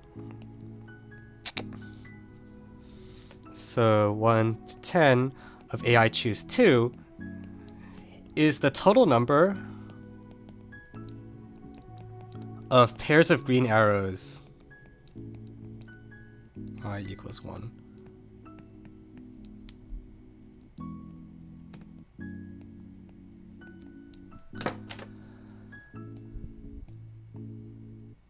That I generate.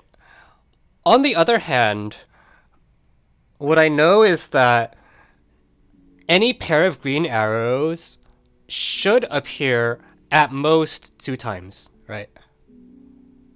That's because if you have a third one, you die. Not good.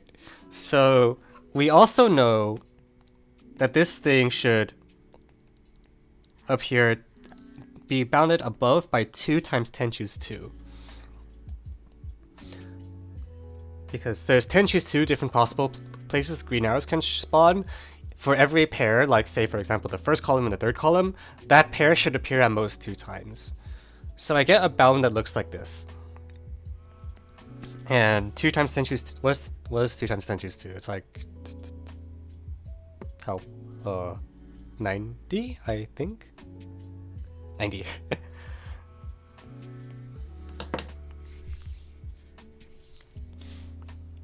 Okay, so I want to quickly pause here for questions, because this, if you're seeing this happen for the first time, it is a lot to take in.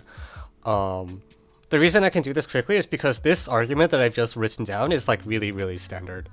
If you do enough Olympiad problems, you will see this over and over, where you count something in 2 different ways and it gives you an equation. For those of you that have taken Otis, global.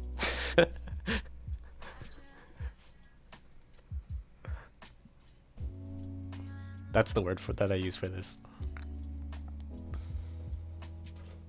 Okay, so does anyone have any questions about how I got this blue equation where I said the sum of AI choose 2 should be up to 90?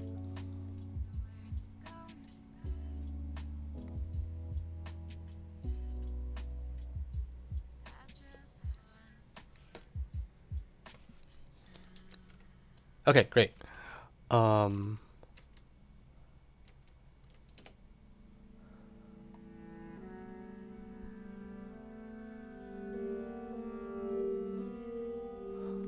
Cool. Okay, so this part is standard, And now it's like, okay, if I have this equation, what does it tell me about the AIs? And well, what you can do if you play around for a while, you will find that, well, how do I want to phrase this? You'll find out very quickly that you want the AIs to be close together. Like, suppose you wanted to construct... Suppose you were looking for an example with a equals 40. You would very much want your left-hand side to be like 4 choose 2 plus 4 choose 2, like 10 times. Or let me do 42 actually, just because it's a little less even. What you will find is that, you know, what you could have is you could have 8 copies of 4 choose 2 and 2 copies of 5 choose 2. This number is equal to something. 58. Which is much less than 90, and that's great. You could also imagine you were trying to go for...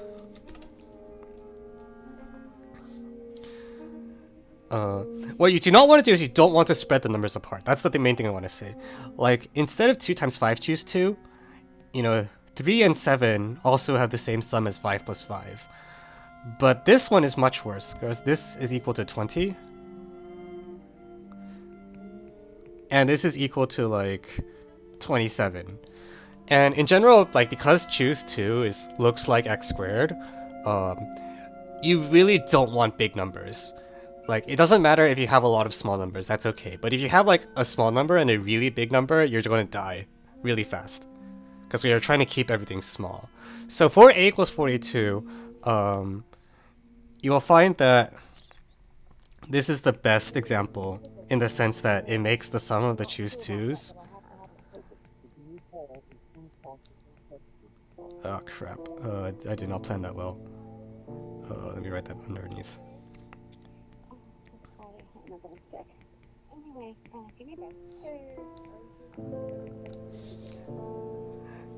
Yeah, so the moral of the story is that you want to keep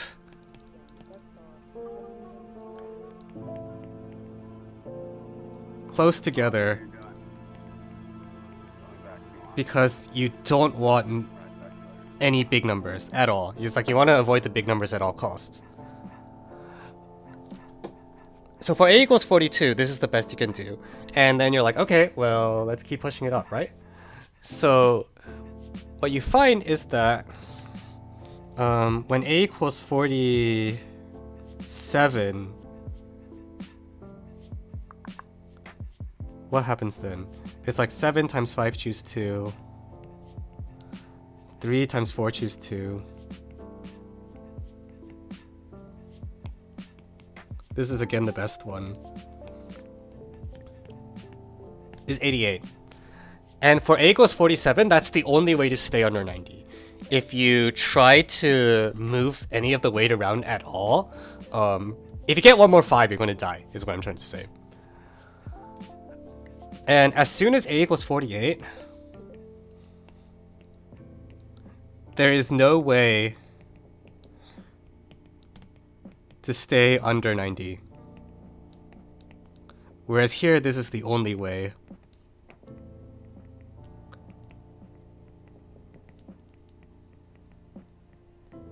Under 90.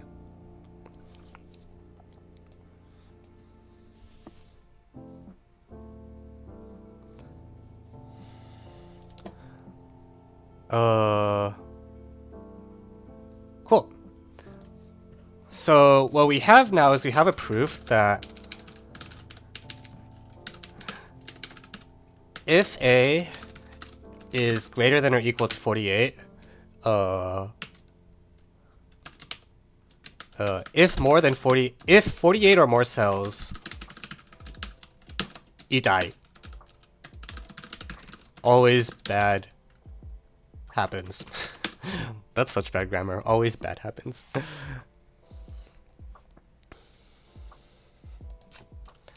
And so we're like, great.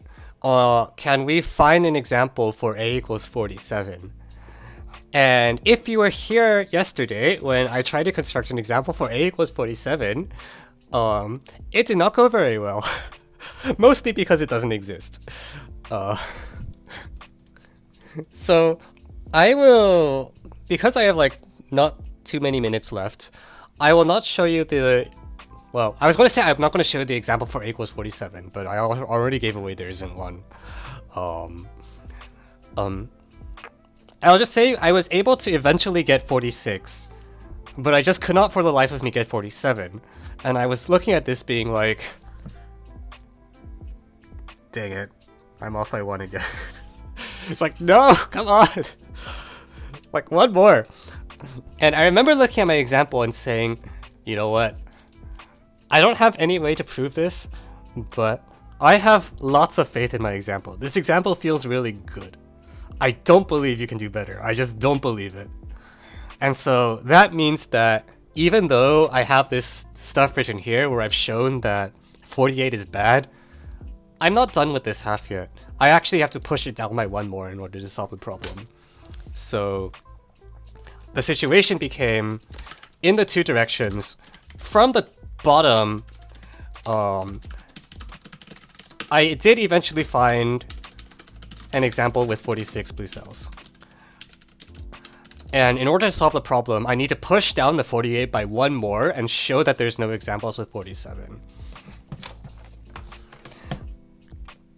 And so I want to show you something that I really like about these Olympiad problems, which is that they push what you know, they take what you already are expected to know, because anyone that's doing Brazil's National Olympiad Problem 6 had better have seen this blue equation up here before. If you haven't seen this equation before, I'm sorry, you're not going to get this in the 4.5 hour time limit.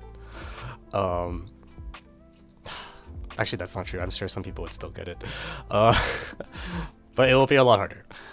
But it's not enough. It got me pretty close, but I need to push it just a little bit more. And so I was looking at this and I was like, okay. I did the standard thing. It's almost there. It's not quite good enough. How can I like try to make it like a tiny bit better? And here's the answer. The answer is that, as I said, as you get more and more mature, the answer stops mattering as much. It's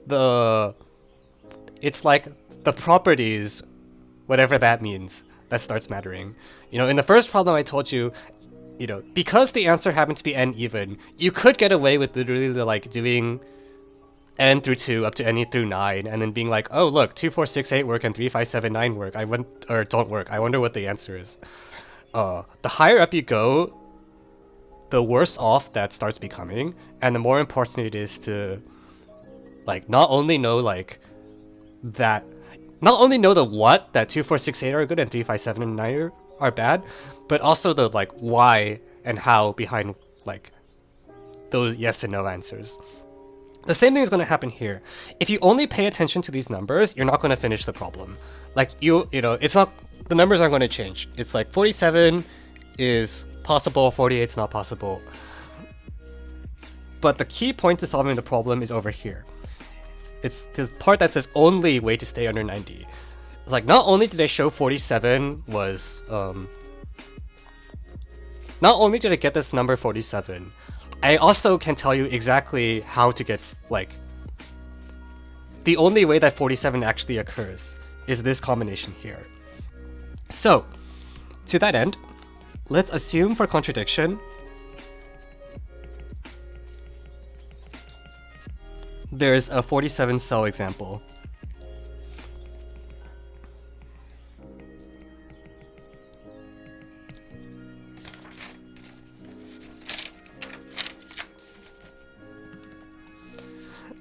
If there's a 47 cell example, then what I know is that there's going to be 3 columns that have 4 blue cells each. And there's going to be 7 columns that have 5 blue cells each.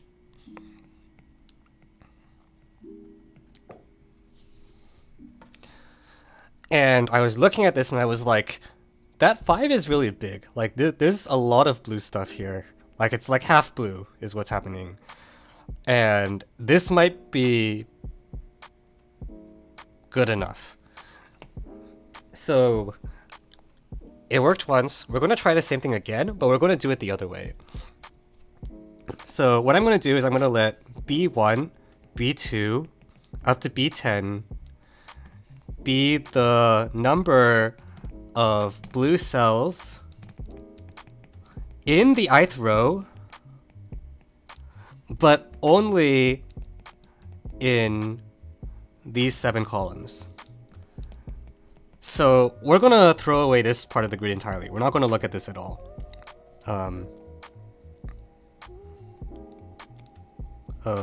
Let me actually, yeah, we'll write throw away or whatever. And I'm just gonna look at the blue cells that are on these things. And the same thing is true. You know, maybe I should have used red instead of green. That's okay, we'll do red arrows, it's okay. For every BI, I get pairs of red arrows.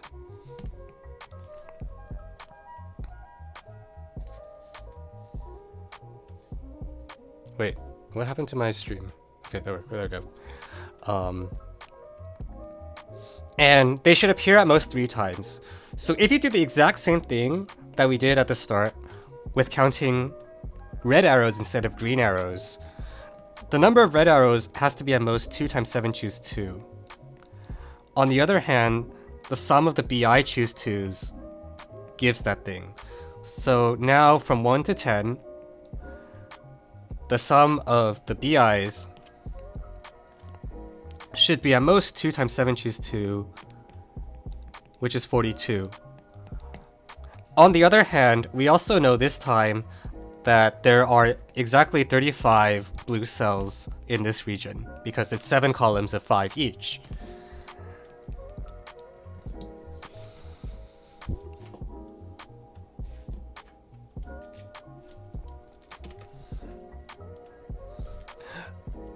And so, now we're going to look at this, and this time, it's not going to happen.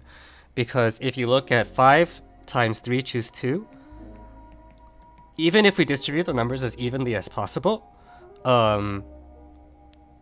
this number is equal to 45, which is bigger than 42. So so contradiction.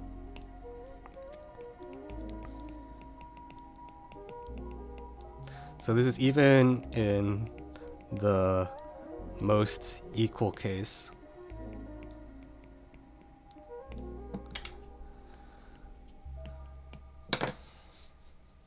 Crap. Scroll over just a little bit.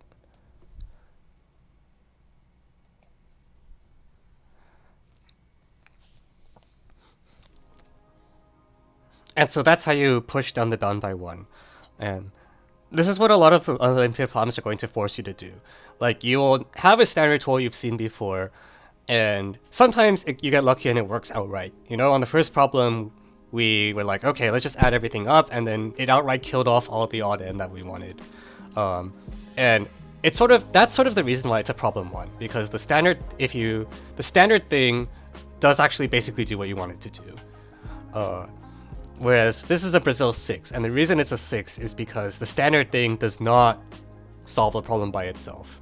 You need to take that thing, and in this case what we did was we had to cut off half the grid, flip it over, and then do the standard thing again. And then you get down from 48 to 47. And that's just how Math Olympiads are, you know. The standard thing isn't supposed to just kill the problem, sorry. Alright, so I think it's almost exactly 9 Eastern now, so that concludes the math portion of my talk. We're done. Yep. Alright. So I will revert to being in a camera now, I think. If I press this button, will that do it? Yeah.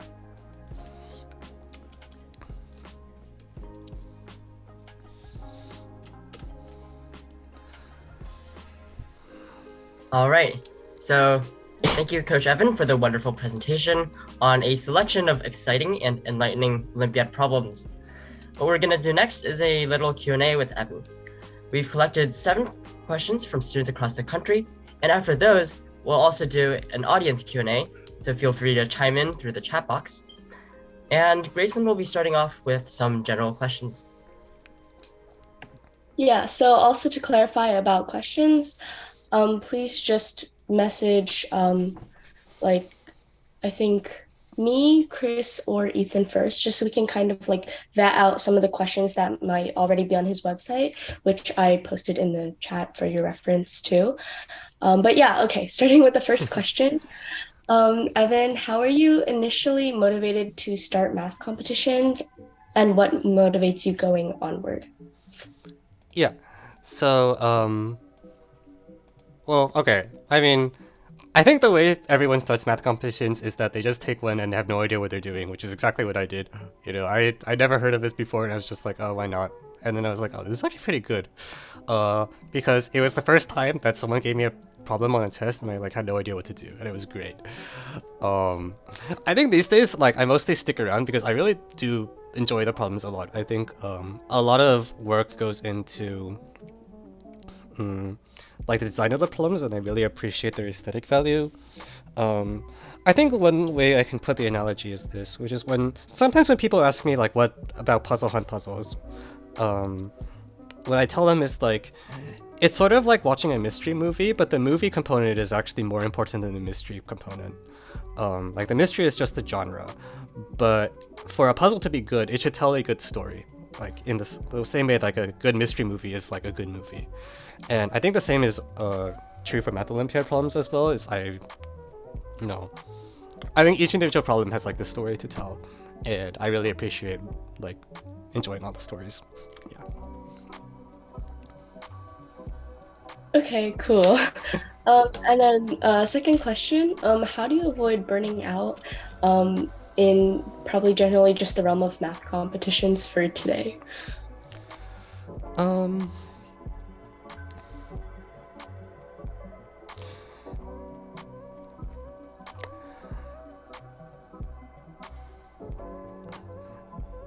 I think probably the best advice I can give is don't force yourself to work, but don't do things that you don't naturally want to do, because you can get away with this in like regular school a lot, because that's sort of the only way you can force yourself to do your homework is you force yourself to do it.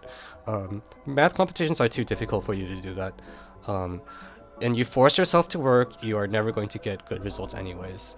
And this is why, for example, I have like a pretty dim view of study plans. Like sometimes people ask me about like, I want to like set up a actually, it's not usually the students. It's more common that parents will come up to me and be like, hey, my kid has no study plan. They just do whatever they feel like. What do I do about it? And the answer is like, that's fine. Like, it's more important that they spend the time actually thinking about math than like, set up a study plan and then do less math because now there's a plan and they have to follow it and it's less fun. So very much it's like, you have to actually enjoy the process itself is very roughly what I'm trying to say, because contests are so difficult that if you're like not enjoying the solving process, you're not going to be able to solve the problem anyways. Yeah. Okay, yeah, that's pretty good advice. So next question, I know a lot of people here play video games. So what are your thoughts on video games? And also, what are your personal favorites? I think they're good. I think I appreciate video games like for artistic reasons as well. Like when I was a kid, they were a way to pass time, and then it was only after I grew up that I started like when I played games, being able to like appreciate the appreciate the design into them, like the like any things that go from like level design to like the art to the music, soundtrack, etc. Setting up a story, setting up a background, etc. So I don't know.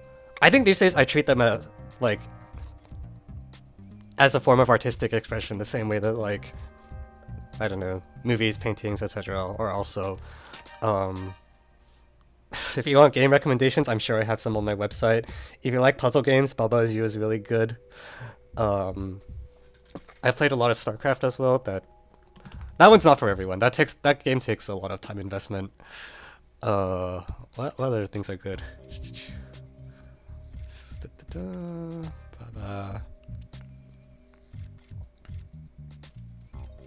I don't know. I thought Doki Doki was good. A lot of you have probably heard of that. There's also a Nintendo DS game called Ghost Trick Phantom Detective that I thought was really nice, and apparently no one knows about. So that exists.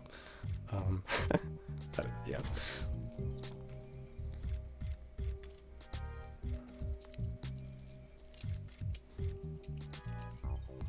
But yeah, check the website is the short version. And Grace, if you're talking, I think you're muted right now. Oh yeah, sorry. I was just working on like posting your website link in, but Oh, I think Ethan's gonna move on to start asking you some questions now. All right. So the next question that we have is, would you recommend a math student to learn to code, and how much does math help in learning how to code? Oh God. Where do I even start?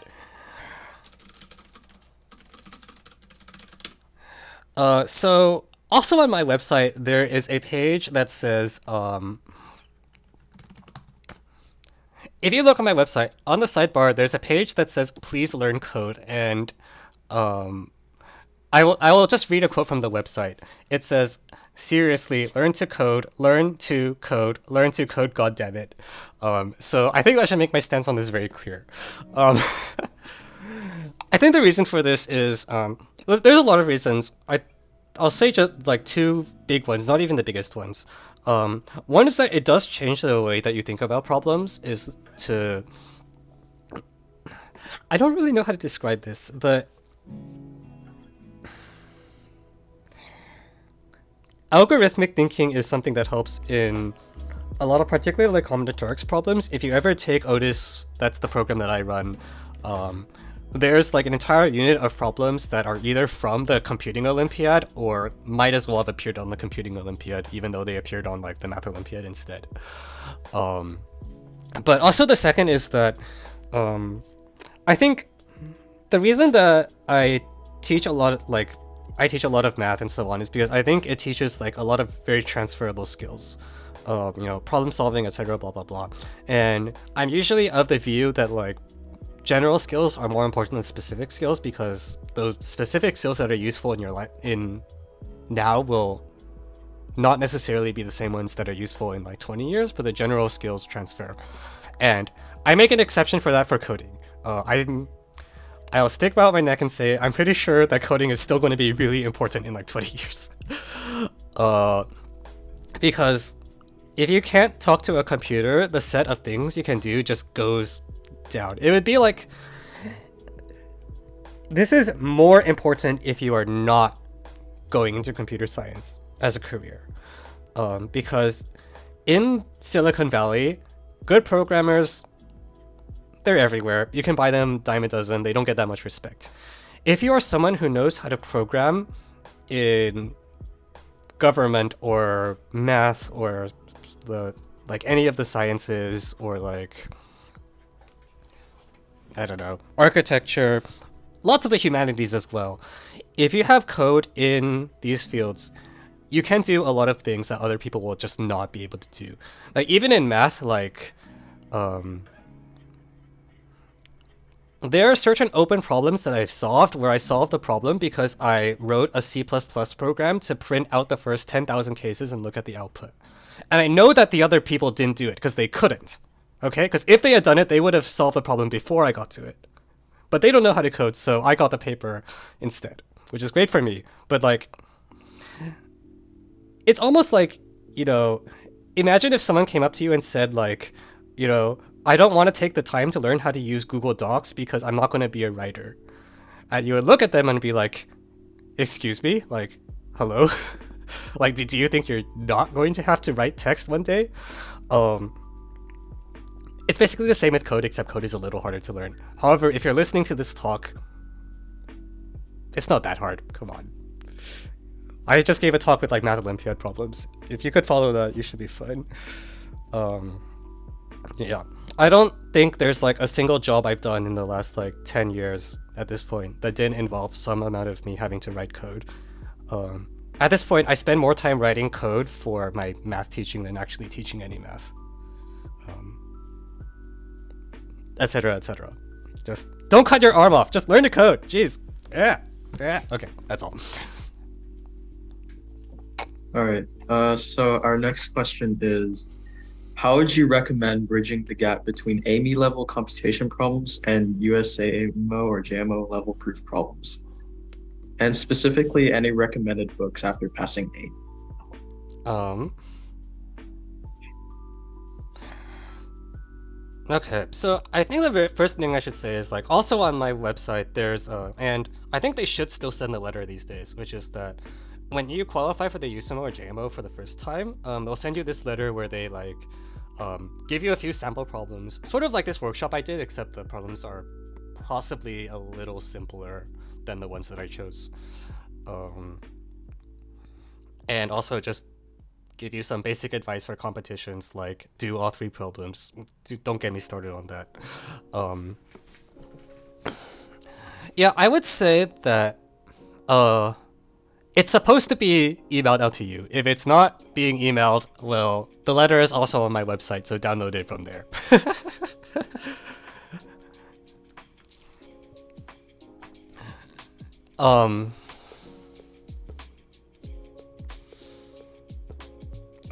I think people worry about the gap more than they need to.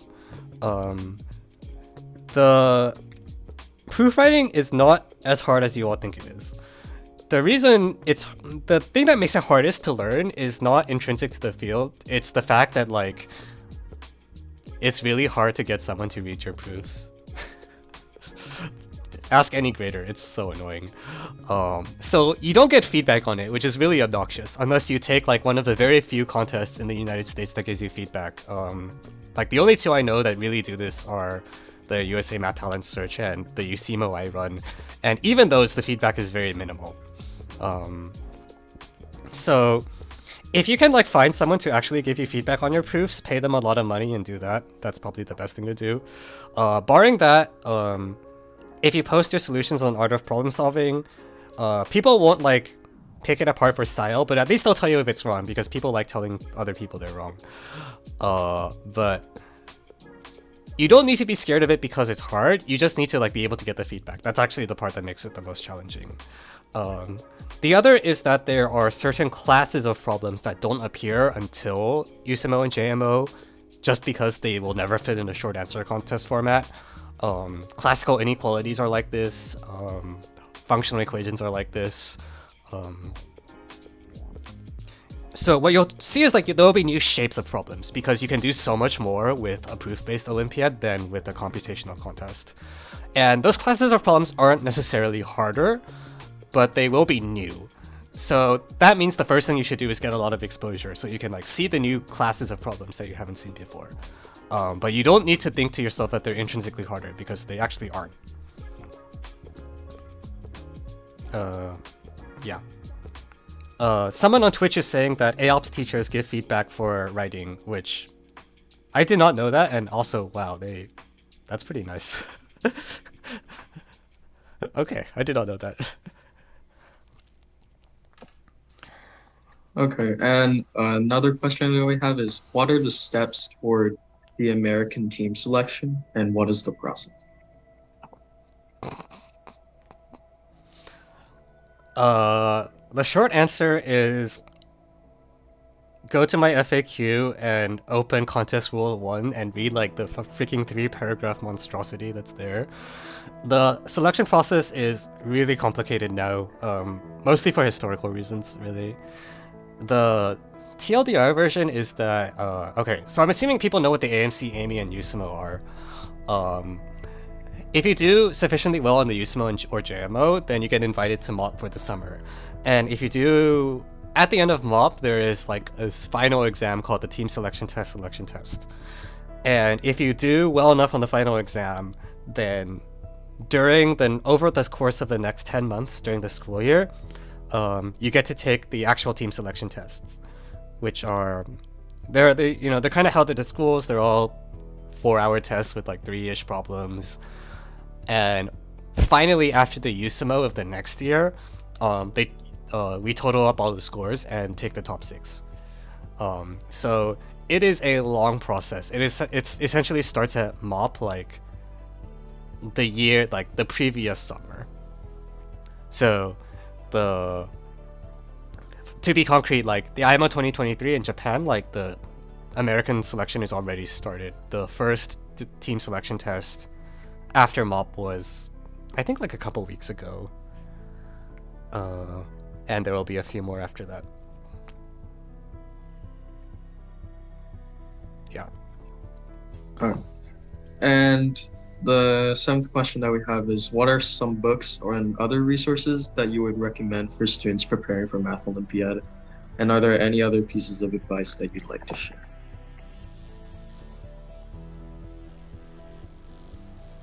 I feel like I've been answering every question with open my website.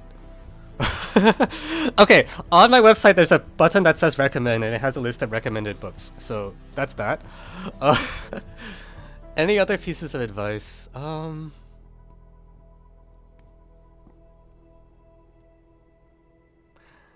I'm assuming most of this audience is people who are like kind of just getting started, so my advice for you is to lose your first 50 games as quickly as possible. That's actually a proverb from Go, but it's the same thing here. Like, just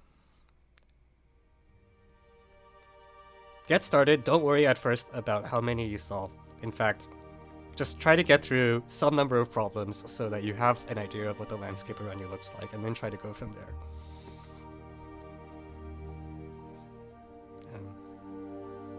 Yeah. Alright, that's all. Okay, so those were the questions that we kind of found from people beforehand. So if anyone has any questions now, I'm just gonna reiterate, you guys can send them to any of us, or honestly, since we haven't been getting many, you can probably just like raise your hand and then we can select you to ask your question. And if you're shy or whatever reason, you can message any one of us privately and we can ask your question for you.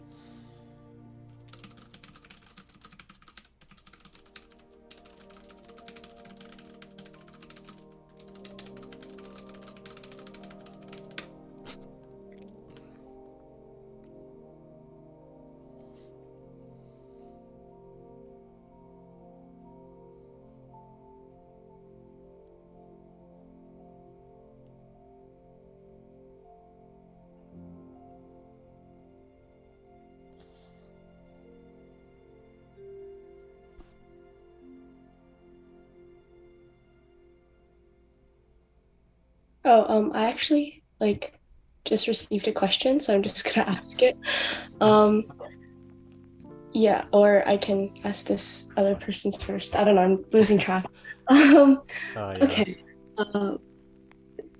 Lucas asks, what are your thoughts about the relevancy of math Olympiads and contests in college? I know a lot of people who are now in college who say that they wished they didn't spend a lot of time on math contests, and I'm curious about your opinion. I swear I got that exact same question on Discord a week ago, like, down to the wording. Oh, Jesus, okay. So the first thing I should say is I am surprised by, I'm still surprised by that second part. I feel like I don't know that many people who told me they regretted spending a lot of time on contests. But the second is this. So I'm gonna try to find a picture from my website, which is actually from my Instagram, but it's also posted on the FAQ. Maybe if I can, yeah.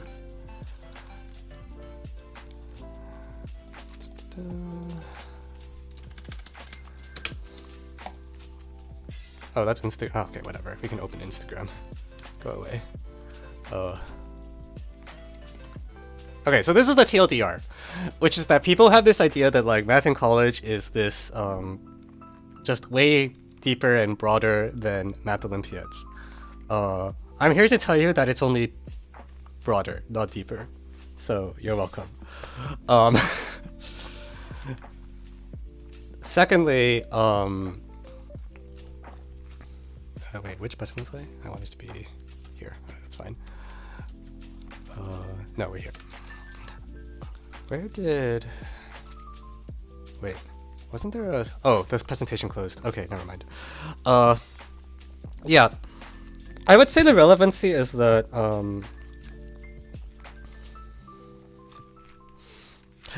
so there is a little overlap. I will start by saying that. Like, you will see the integers mod p again, and things like it if you study math in college. The big thing that it does for you is it gives you a lot of mathematical maturity. Because most people, when they take undergraduate math, coming in from normal schools, they actually don't have any proof-writing experience, just at all. So they have to learn that at the same time that they are being taught real analysis and abstract algebra or whatever the intro course is. And that is actually really hard. I think it's really painful to like try to learn how to write proofs at the same time that you have to learn like 300 years worth of like mathematical history is what it is. So if you come in as a contest alum and you've like done USMO before, good job. You don't have to worry about the proof part anymore. It's great.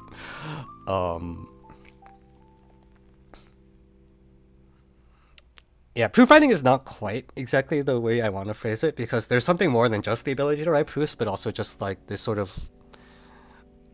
You can follow reasoning more easily, you understand like the usefulness of good definitions and bad definitions, you're better at getting from getting from point A to point B if you're given A and B, and so on.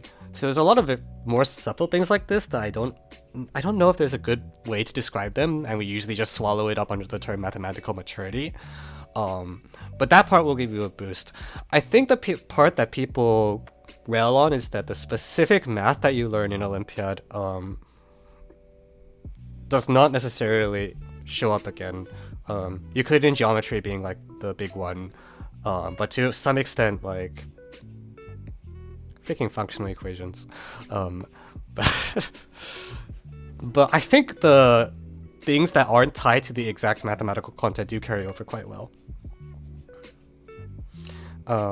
It's just you will now also have like 10 million other things to learn. Because if you saw the Instagram picture, it's like, it's very wide. Okay. And then I'm not sure if you answered this one on your website. I'm just reading from the chat. Do you have any good book recommendations on number theory that's kind of like EGMA? Yeah, so on the recommendation section, there are 2 number theory textbooks. One of them is much more introductory. The other is a lot more modern. Modern Olympiad number theory, I think, is probably the closest one. That's the name of the textbook. The exact link should be on my website, I think. Okay, and then one more question. How much do you enjoy math research versus competition?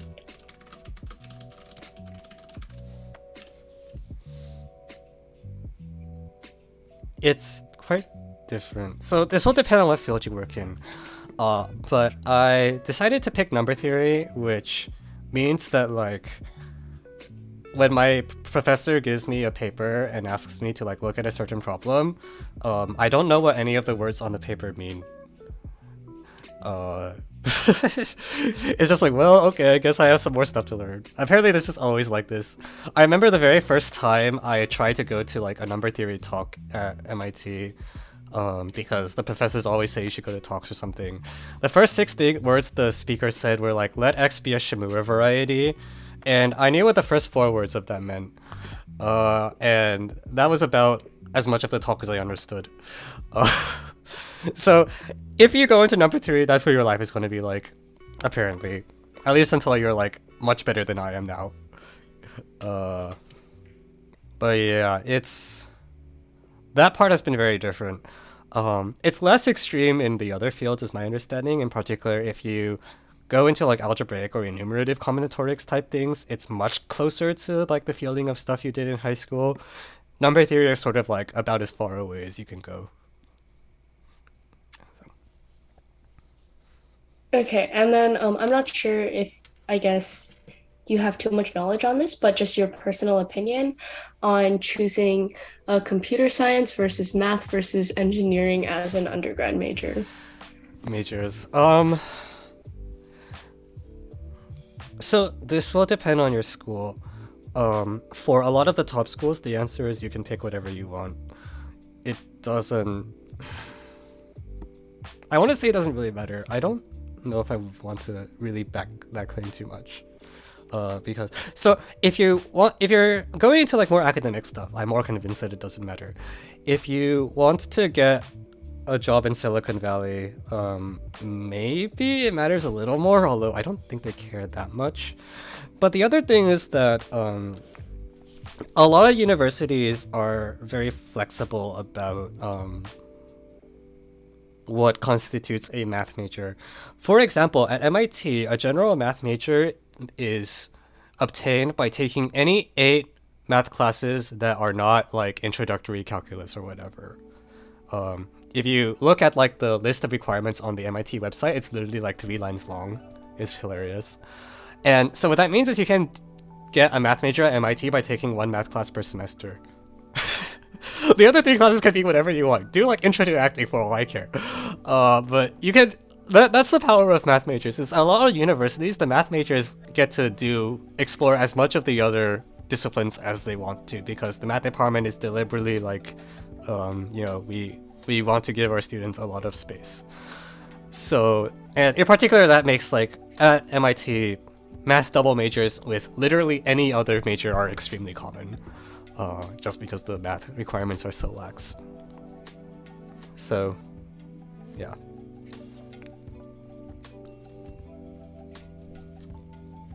All right, so if that's all the questions we have today, that'll be it for today's workshop.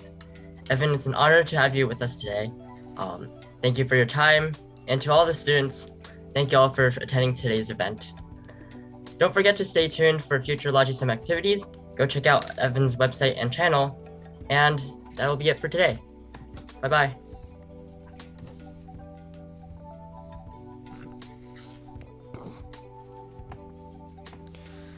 All right.